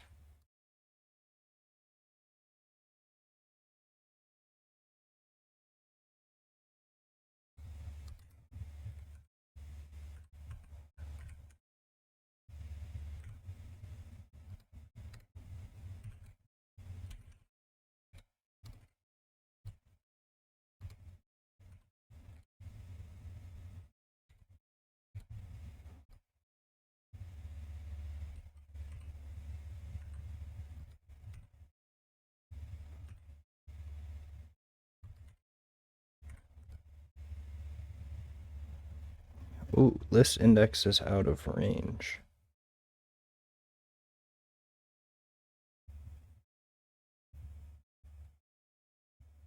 Interesting.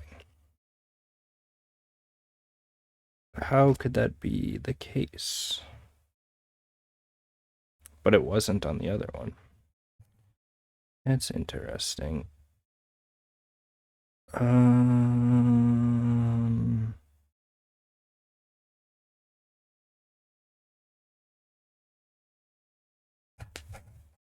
This is on line 51.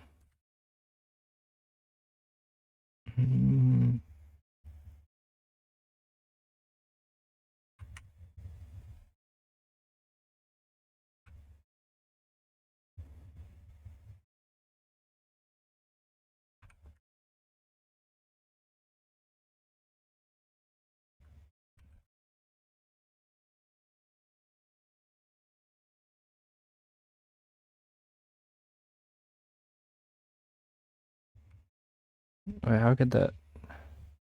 Oh.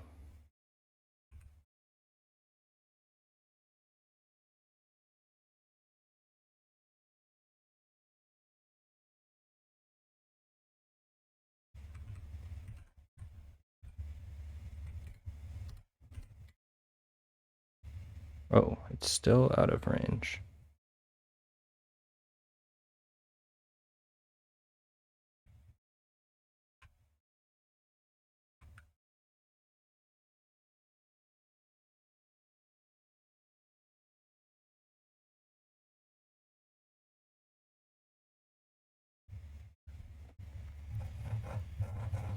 So how would 1, 2, 3, 1, 2, 3, 4, 5, 6, 7, 8, 9, 10.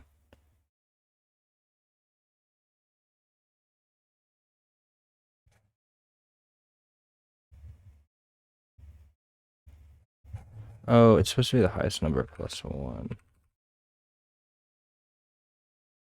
Is that true? Might be true. It doesn't really matter if the board's like too big.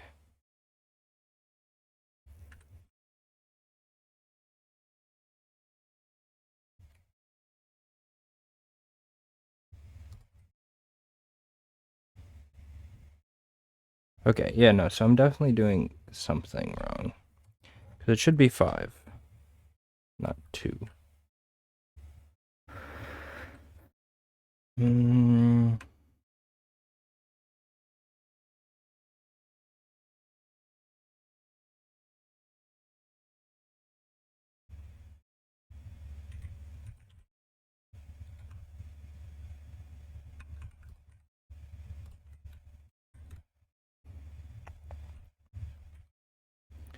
That's pretty printed.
So 09 to 59. 80 to 08, it's not going to be there. 94 to 34. 22 to 21 should be there, yeah. 70 to 74. 64 to 20 shouldn't be there. 09 to 29 should be there. 34 to 14 should be there. 00 to 88 and 55 to 82 shouldn't be there. So the lines get copied in correctly,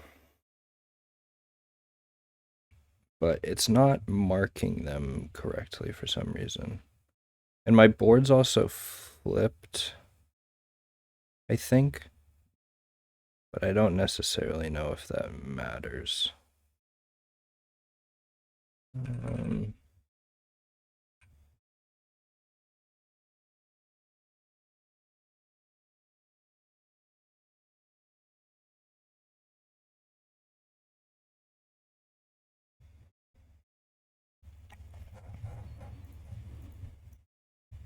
2, 3, 4, 5, 6, 9, 10. 1, 2, 3, 4, 5, 10, 8, 9, 10.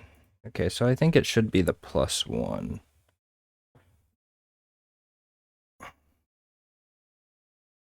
So if x1 covers the points 1, 1.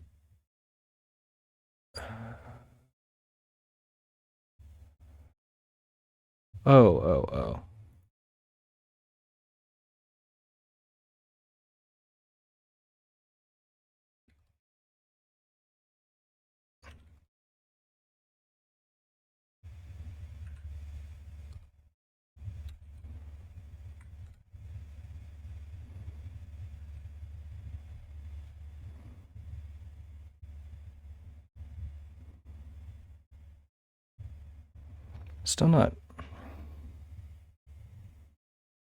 Still not getting the pattern correct, though. How long should it be? 1, 2, 3, 5, 6, 7, 8, 9, 10. Okay, so that's correct. So I'm not like writing them correctly. So if x1 is equal to x2, so let's take 1, 1 to 1 to 3. It's gonna make 0, 0.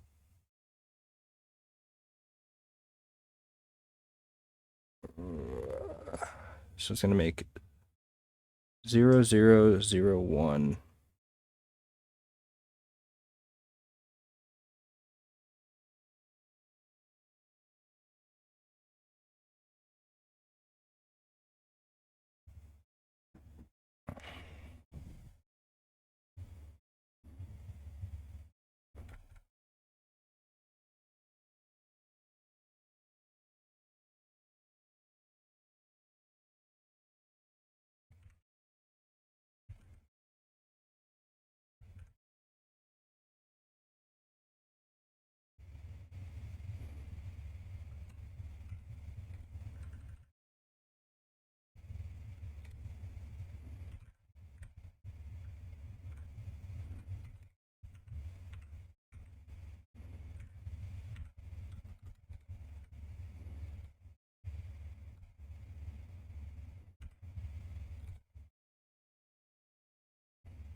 So 0, 9 to 5, 9.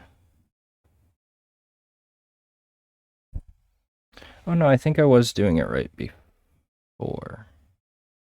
Why is it marking this one at the end?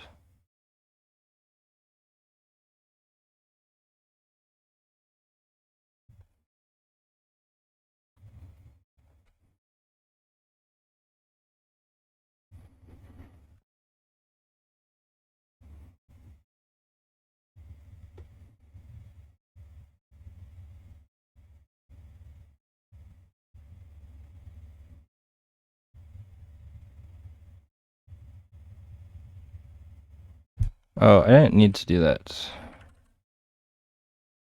-1 stuff.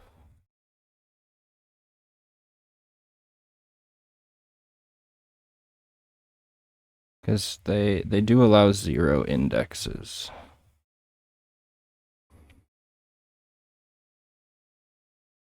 Wait, interesting. So nothing got marked here?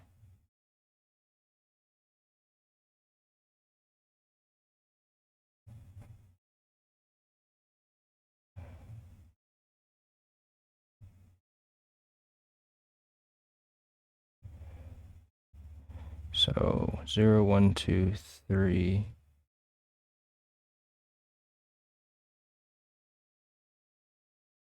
Right, 0, 1, 2, 3, 4, and then 9, 3, 2, 3. Why is the first one not marking?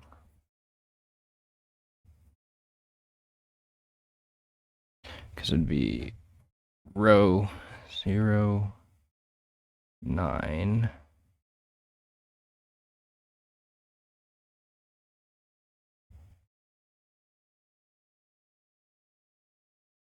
Yeah, why is the first one not marking?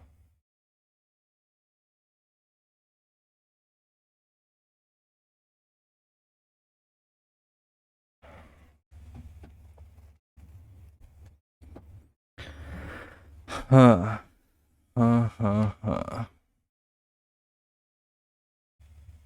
That's odd. Oh no, it is marking, my bad. So 0, 9.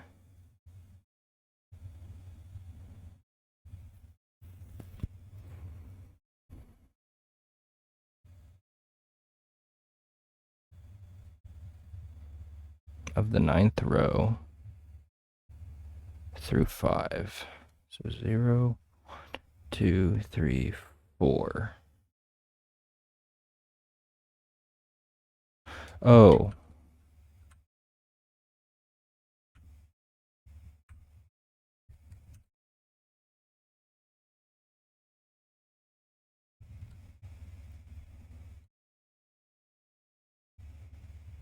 There we go.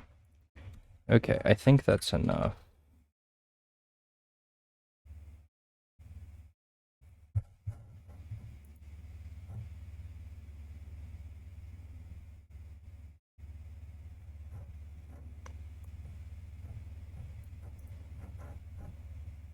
Ian, if you're actually watching, can you do something that proves to me that I shouldn't ban you for spamming stuff? Or not spamming, but putting this kind of stuff in the chat.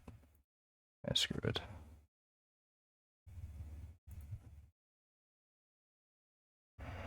I'm sorry if you were a real viewer, but I don't want to see that kind of stuff. I don't have a mod right now. And I don't want to say never, but probably won't have one. Okay, so it works on test input.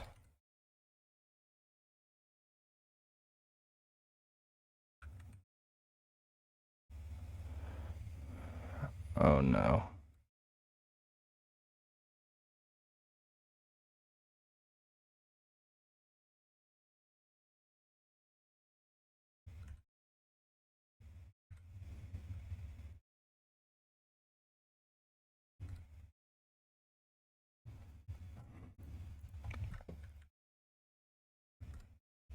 Cool. Okay.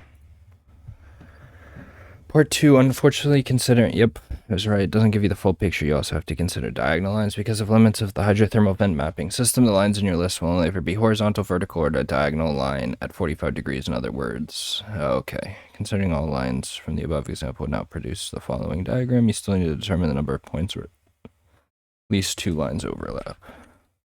So it's a simple, I don't want to say simple.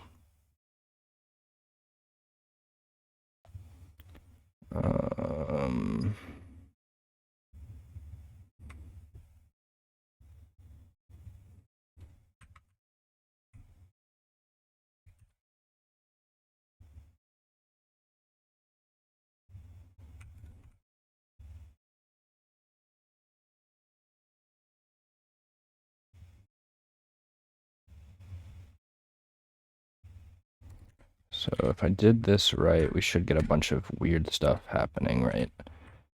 Because that should be in this diagonal line situation.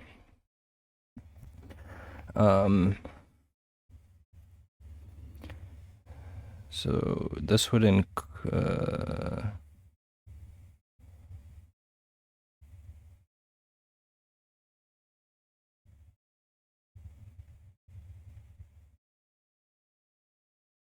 oh man, how do you do this?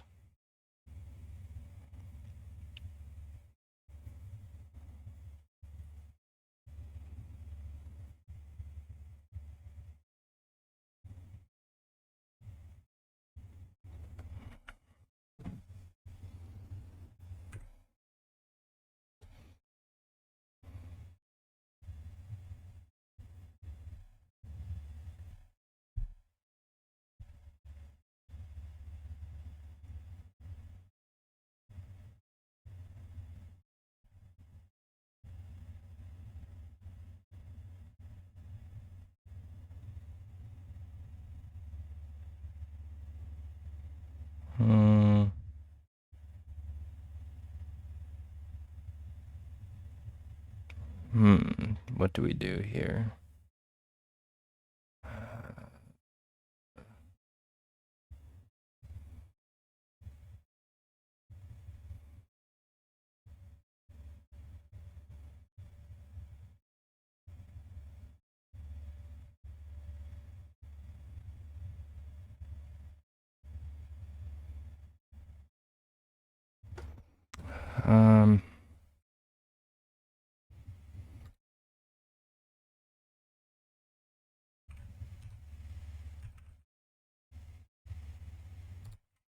Yeah, I'm on part 2. I mean, it should be relatively easy to, like the rest of it, it's just figuring out how to do these diagonal lines.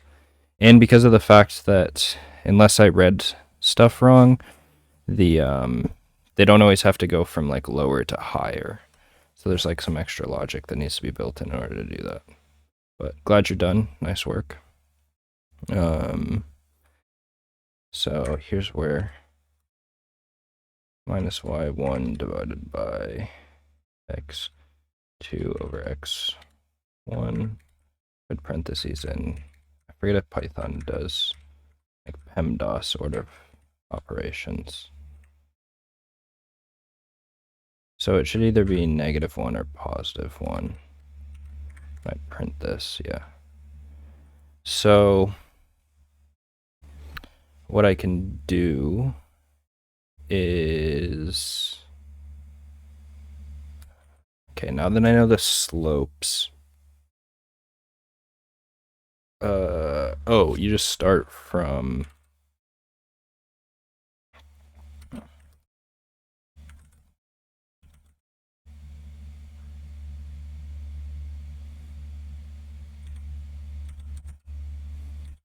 and doesn't matter if you do y or x because they're all either going to be +1 or -1. So,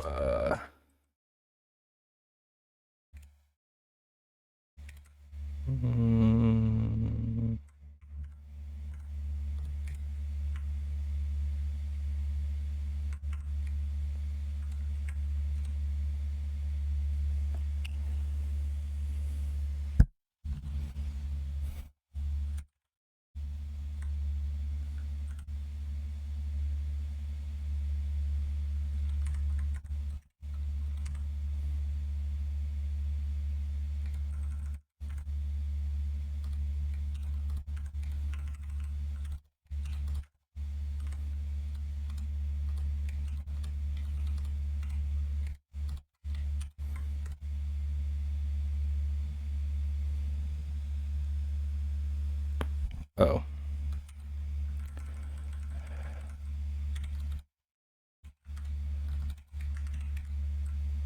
The lower y and lower x in the case of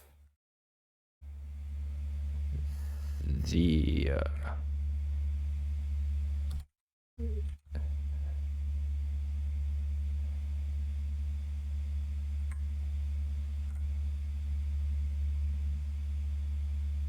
huh? What do you mean it's not defined?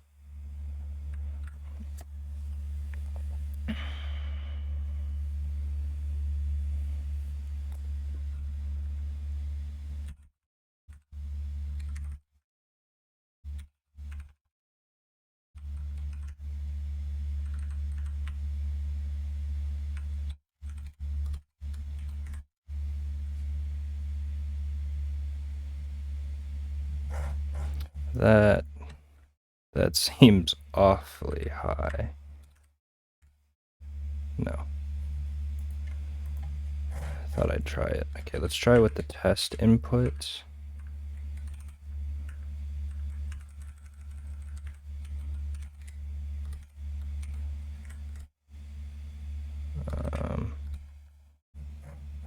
Okay, so yeah, understandable. So it's a little high. Something with my diagonal logic is weird. So I don't think it should be lower x and lower y, because that could make it start too low. I think it should be, it's the lower tuple that it needs to start from.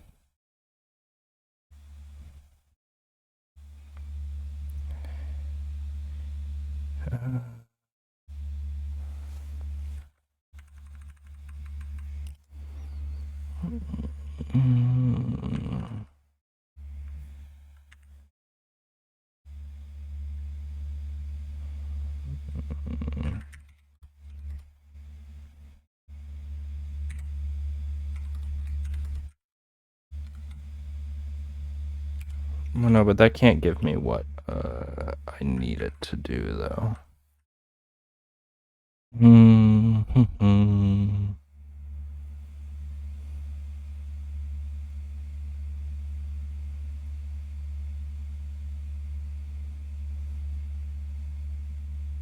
Oh, wait a second. What was the point of me calculating the slope if I wasn't going to use it? So I need to use the slope in some way, shape, or form.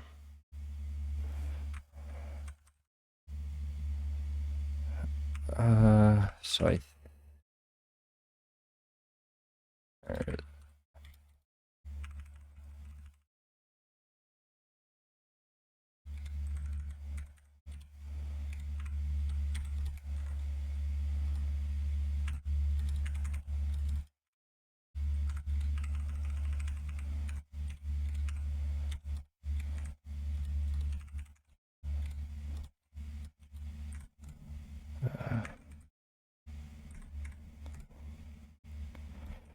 shit.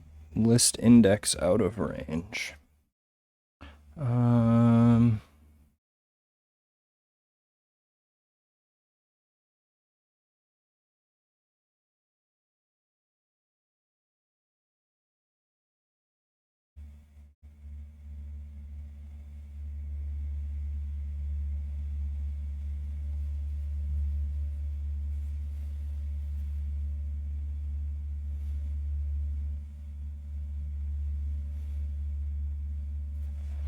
Okay, let's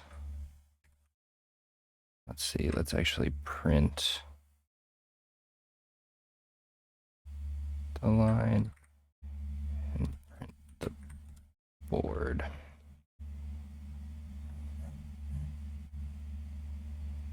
Where's a diagonal example?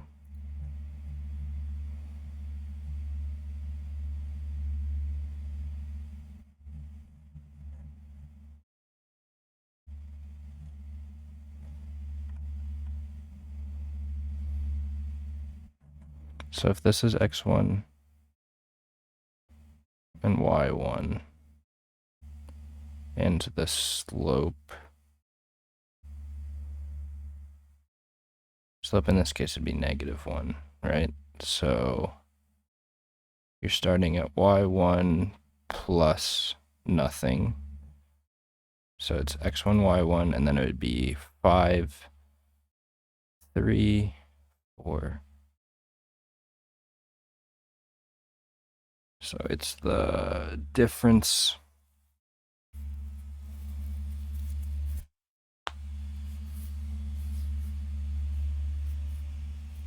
The difference between y1 and y2 and x1 and x2 is the same. Right? So why is it out of bounds though?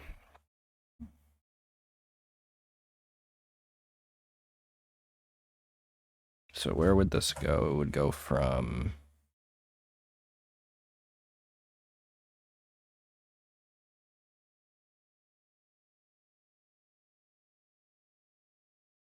I want to say mine's actually flipped from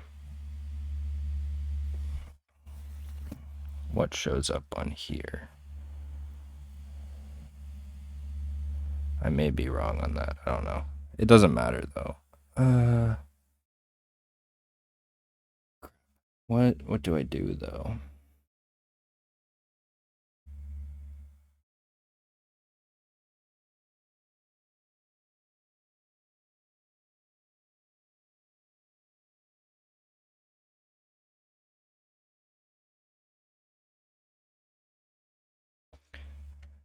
So this is a horizontal line. This is a vertical line. Or I don't know, whatever.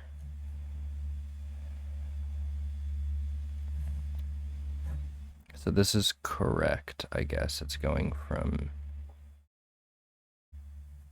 I think it's going the wrong direction. It's going from... So it should be going from 0, 8, down to 8, 0, not the opposite way. Unless my whole input's flipped. So...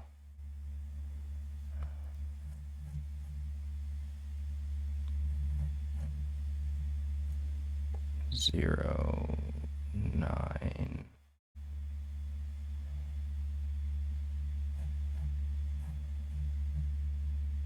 Yeah, the whole board's flipped. But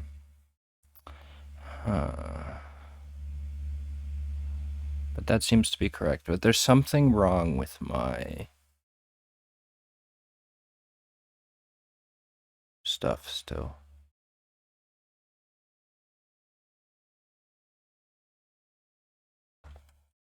So why is it creating an out of bounds?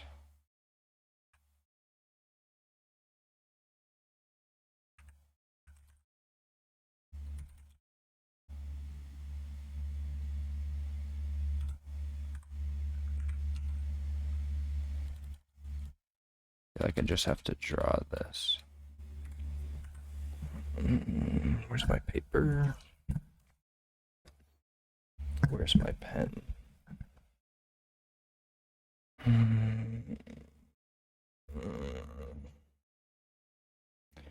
In the world, my pens went.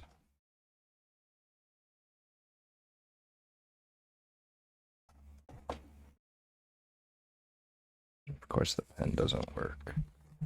Now it works. So if we're given, let's say, so 6, 4, and 2, 0. It needs to go from 2, 0 to 3, 1.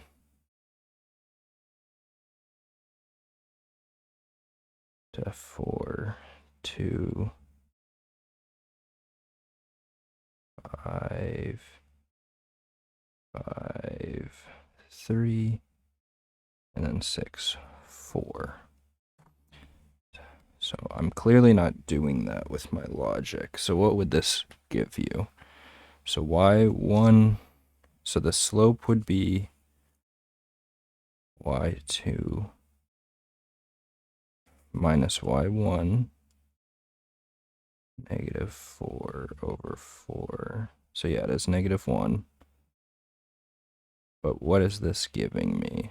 So at I0, it's going to be y1 4 plus, so it's just going to be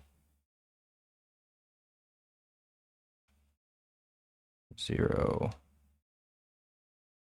4.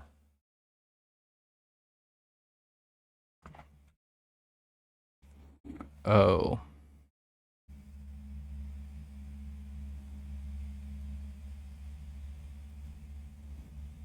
Hmm.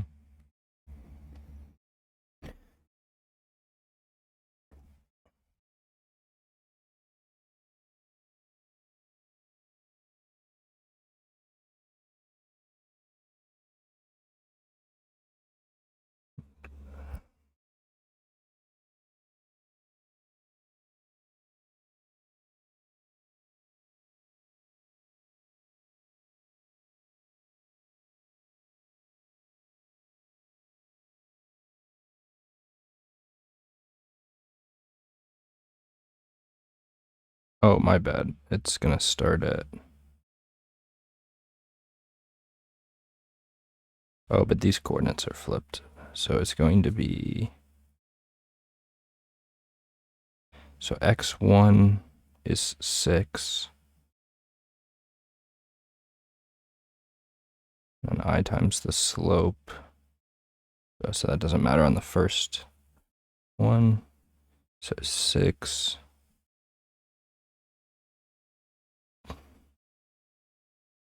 4. Yeah, no, this... I don't see how this is wrong. And it's going to be...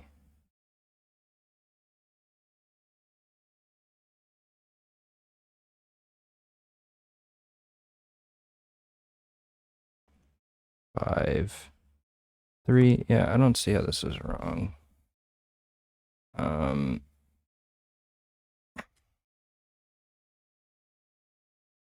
But let's debug it. So...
Yeah, so it's going in the wrong direction.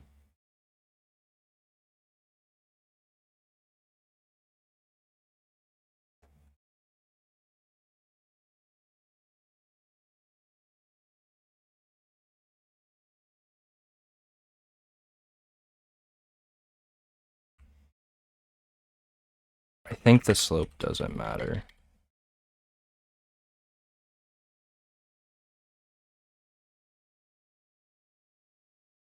No, it does.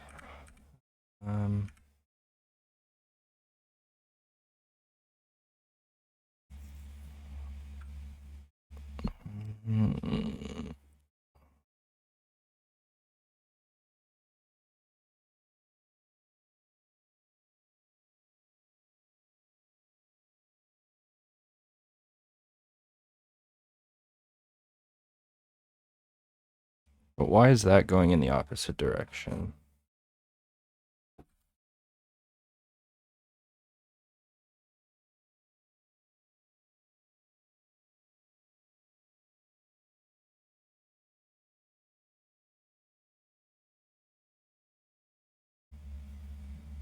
Oh, wait, this is negative?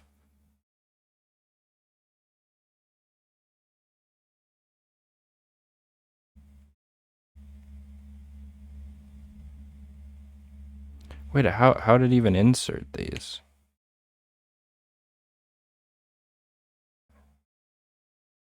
Oh, because it's a list index. So negatives are allowed, but positives are not. So, okay, let's try quick fix. Or I think the better way to do it would be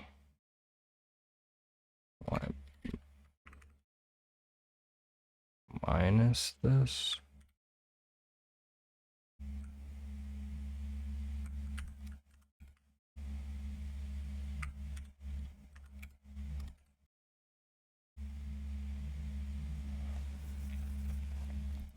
No.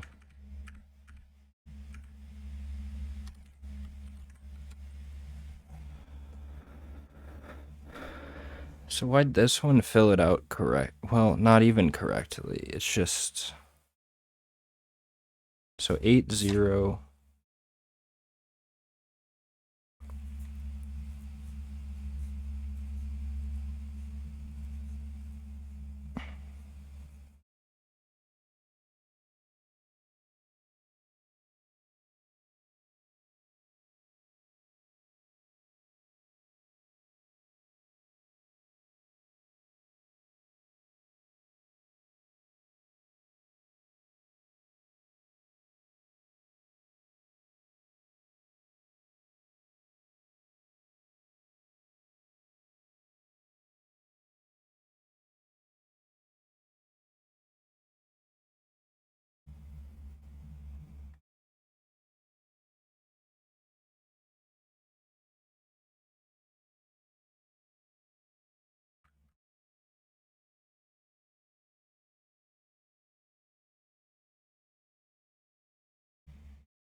Oh no, never mind. I tried to hack it a little bit, but that one doesn't make sense.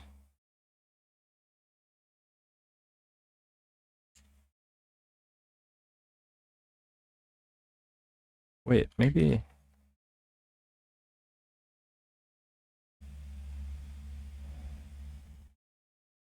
Oh, I gotta keep the slope factor in there.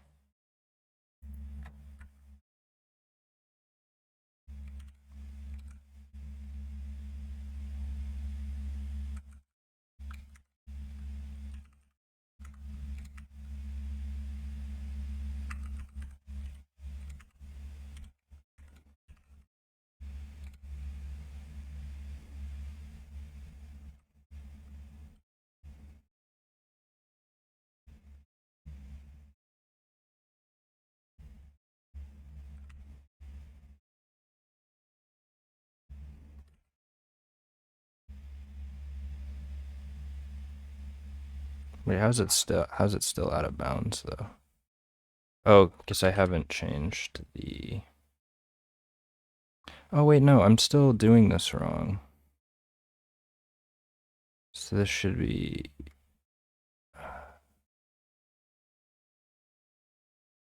Oh, you only need two. That's why. It's because on.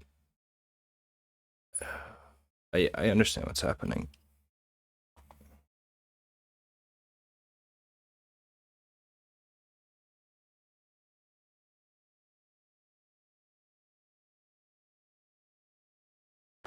Okay.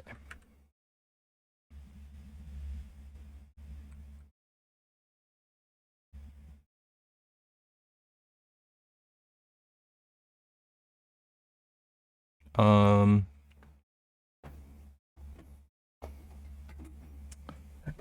because in certain cases you're going down on one coordinate and up on the other. Uh,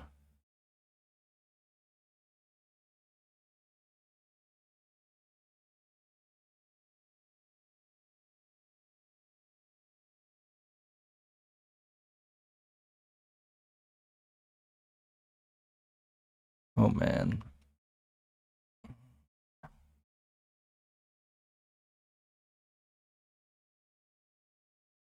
So there's four cases of diagonal lines. There's one where there's the two different slopes, and then which point you start at. So what are the two things we need to know? We need to know slope and then um,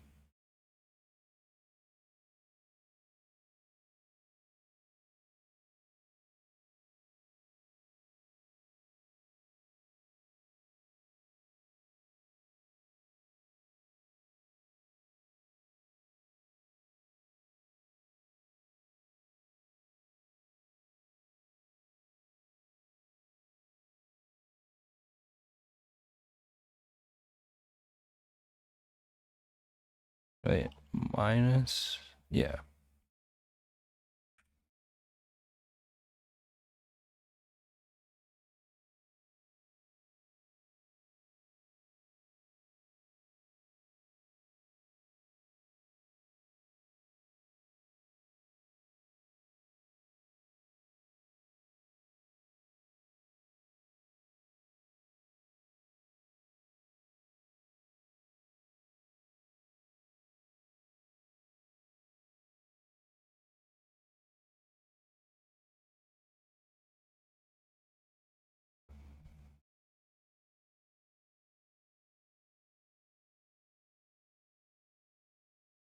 Oh no, it's not. It's not adding them together. Ah, crap. What do I do? It's like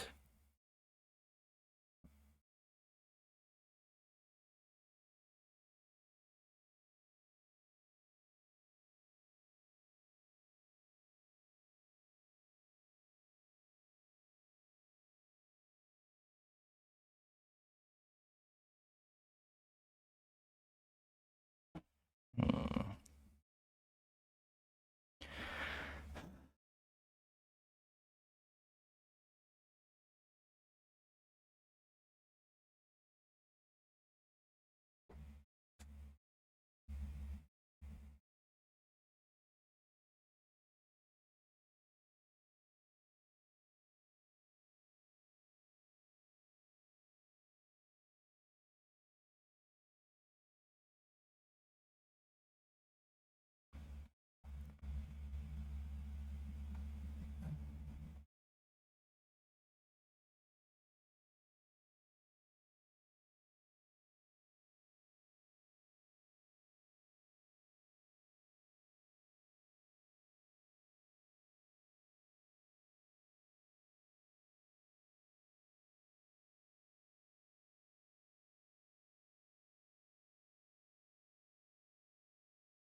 This shouldn't be that hard.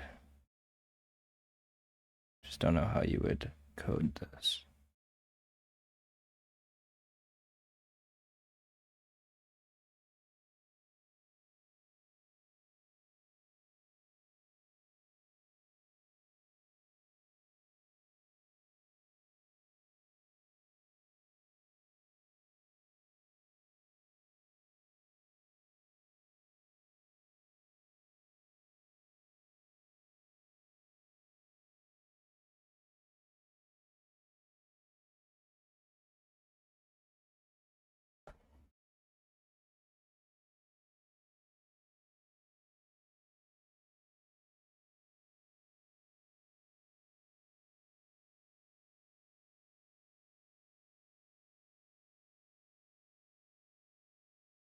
So 6.4 to 2.0 has a positive slope. Wait, no, isn't that a negative slope?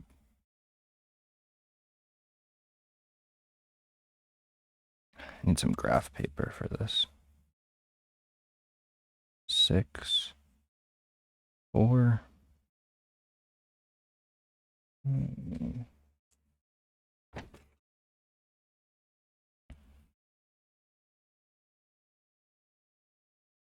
6, 4 to 2. Oh no, yeah, it's a positive slope.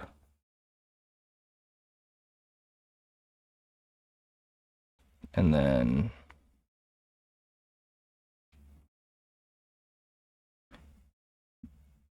80 to 0.8.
So on 80, if you start with that, you need to, because this has a negative slope.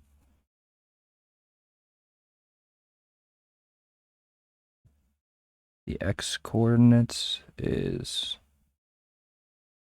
I 0, 1, 2, 3, 4, 5, 6, 8. So it's 8 minus I. Oh.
No, still not quite right.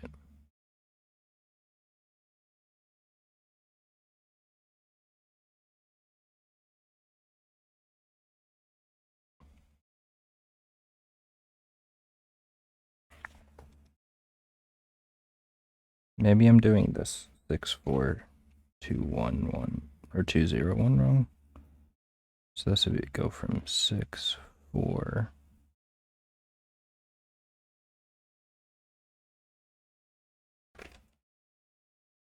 we go from 6-4 to 5-3 to 4-2 to 3-1 to 2-0. I should print this out. Make sure I'm not getting weirdness because it's going negative again. Yeah, it's just having trouble with the diagonals still.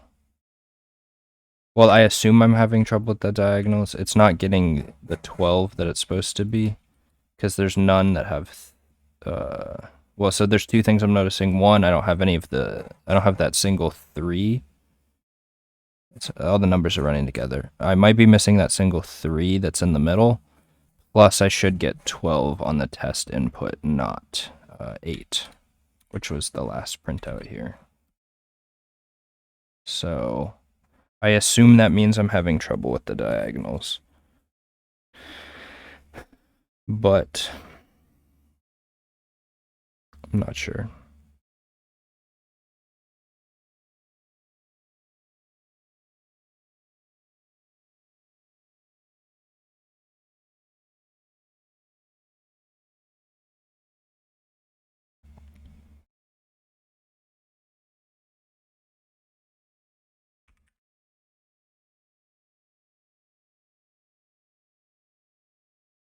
I think there's supposed to be like 4 cases, and that's why I'm having issues. So I'm also seeing if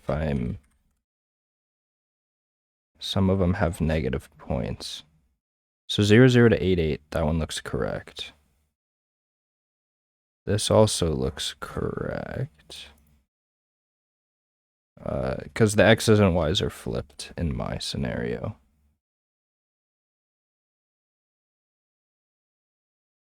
Wait.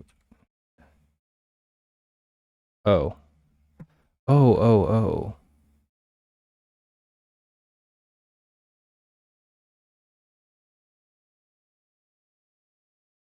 Nope, I'm still missing one.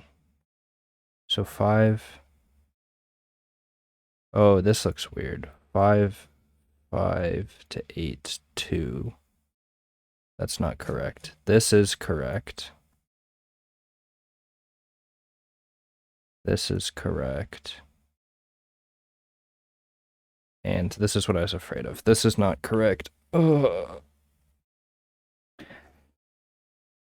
I like grasp what I need to be doing, but executing is not going to work. So why does this... Oh, wait, I think... One sec, I'm gonna continue writing this out.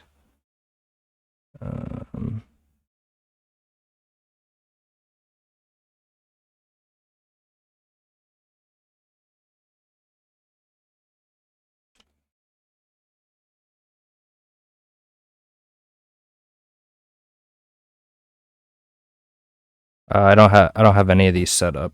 I'm a new streamer, but I'm using a very minorly modified version of Lunar Vim by Chris something. It should be the first thing that pops up though when you search it on GitHub. I will set those up though, eventually.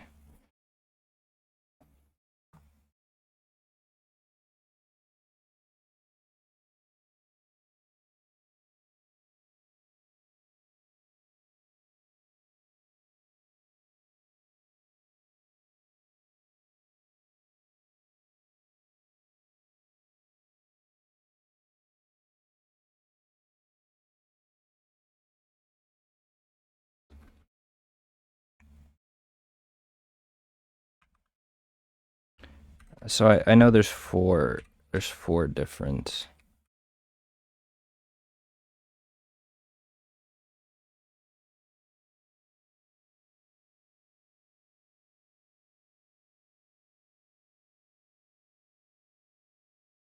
And then maybe after I can get it to be all in one. Do some smart stuff where they're all in one.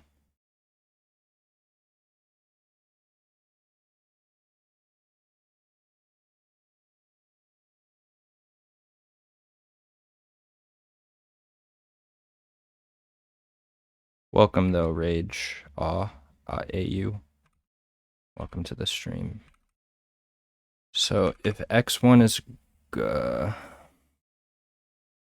is if x1 is greater than x2, man. So what are my four conditions, and what do they look like? So 8 0. The 80081 is x1 is greater than x2. Okay, so which one did we get right? Because we know that we can leave the logic the same there. So the 00 to 881 is correct.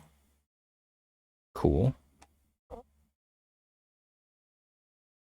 Which means x2 is greater than x1 and oh,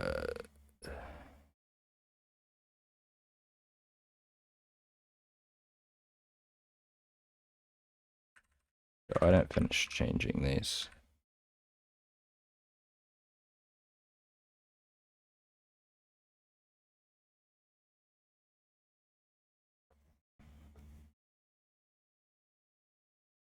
So this is correct. Are there any other ones that are correct? 00 to 88 is correct. 64 to 20 is correct. So that's the opposite. Okay, so I guess there's only two. So this one's correct. So this one I think just has to be flipped where I do the I times slope.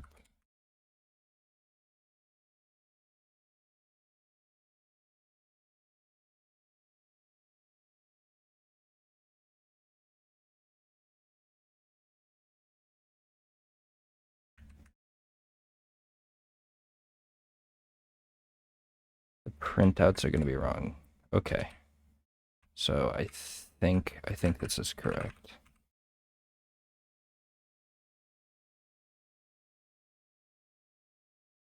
Lots of prints. Do I wait for it? No.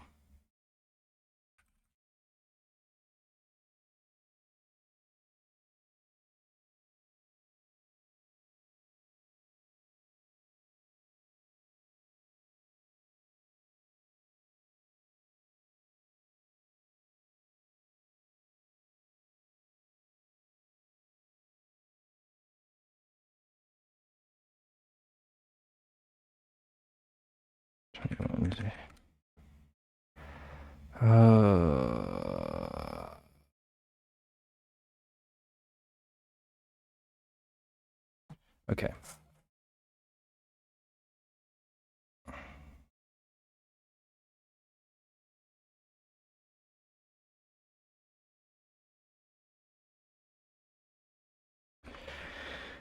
So I was a little hasty with it.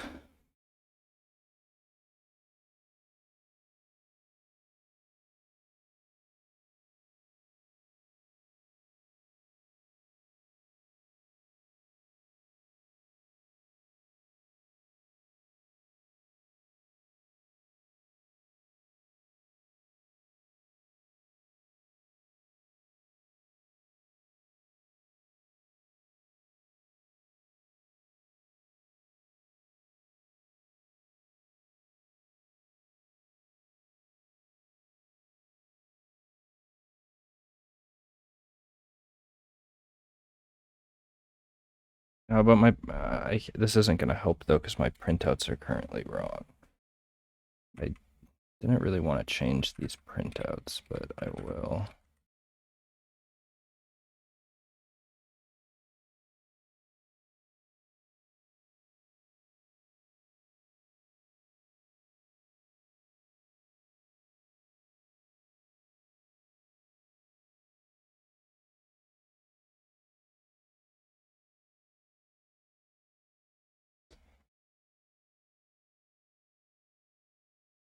Okay, this one's definitely wrong.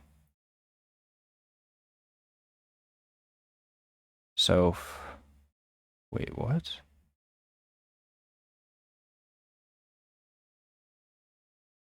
Oh, 5. So this is the case where x1 is less than x2, but y1 is greater than y2. So instead of it going from, why is it even at, I should start at 2, 8, and then it would be correct. So x1 is less than x2, and so which one's wrong? So the x is wrong. Higher.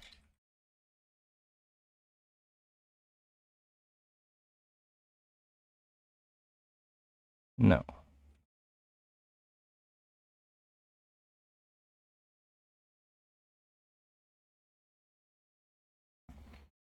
So it's not starting at 5, 5. I don't think you can use higher and lower. I think it's part of my problem.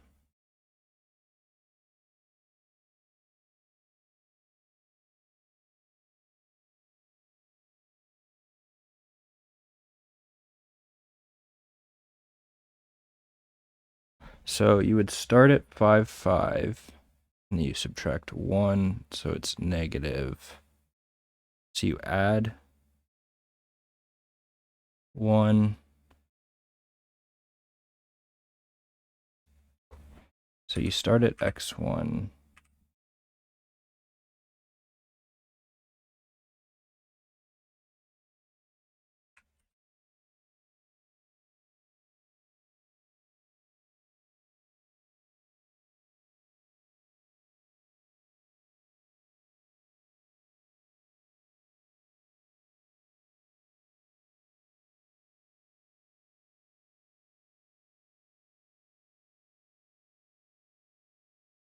Okay, so that one's correct now. This one's correct. This one's correct. This one's correct. This one's correct.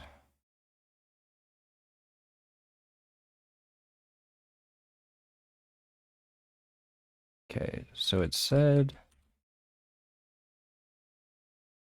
I'm just gonna let it print out. So 2160, 21699 was too low, right? Yeah. I was gonna wait for the printout.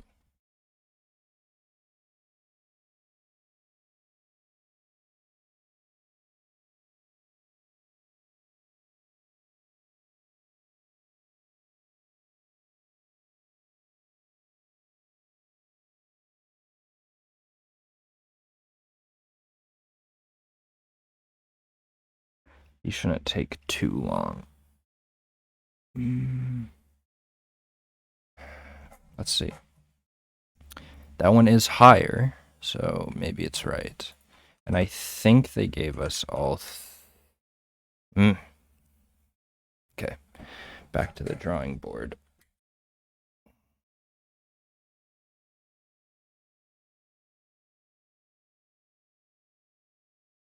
Okay. So this is correct, right? You're starting at 5, 5, going to 6, 7, 8, 2. This is correct from 0, 0 to 8, 8. This is correct from 6, 4 to 2, 0. Oh, I didn't fix this one. So this is when x1 is greater than x2 and y1 is less than y2. So it should be, it's adding, or it should start at 8. So this is again where I can't, x1 is less than x2.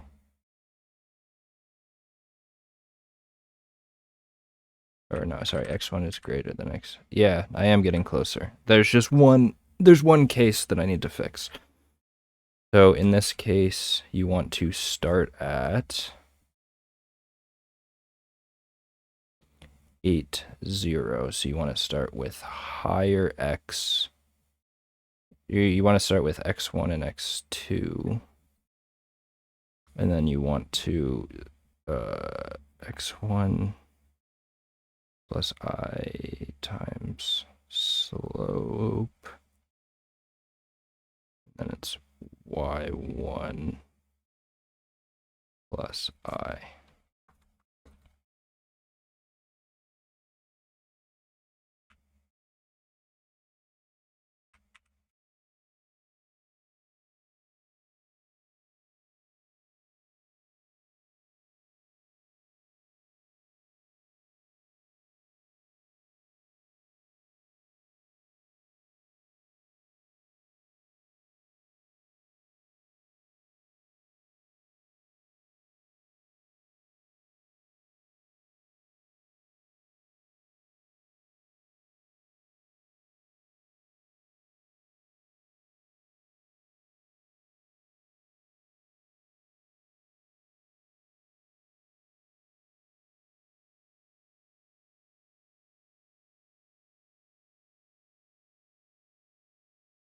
Yep, that's correct. So I'm gonna be hasty with it. I don't think it's really hasty now. Oh man, the printouts.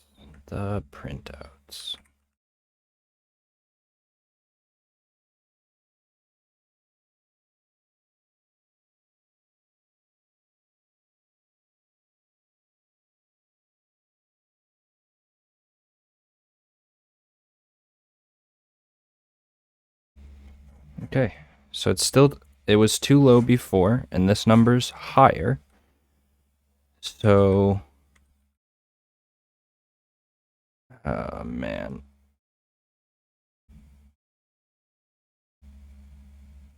Oh. Hey. I'm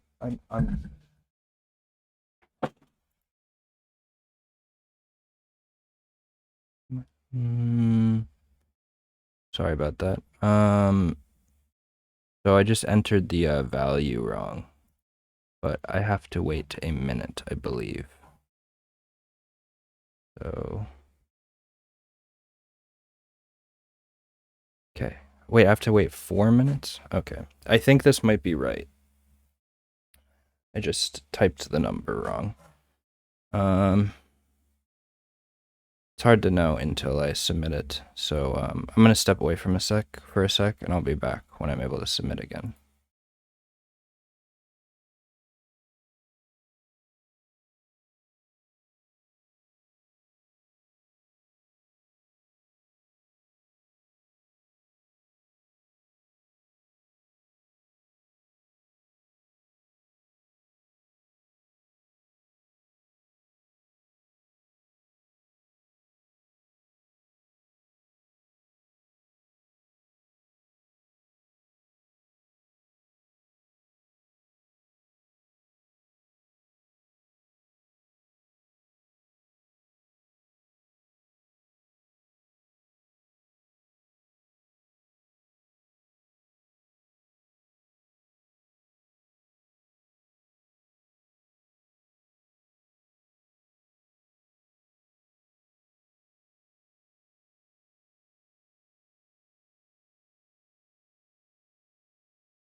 Oh, I should have turned my camera on before I submitted it, but that was correct. So I lost 5 minutes just because I typed in the number wrong, but it's not that big of a deal. So did better than this other day where I took longer. So that's good. At the beginning of the stream, I came back and revisited yesterday's, approached it a little differently, and was able to get a good time.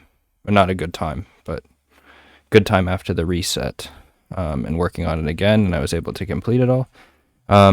But yeah, pretty good.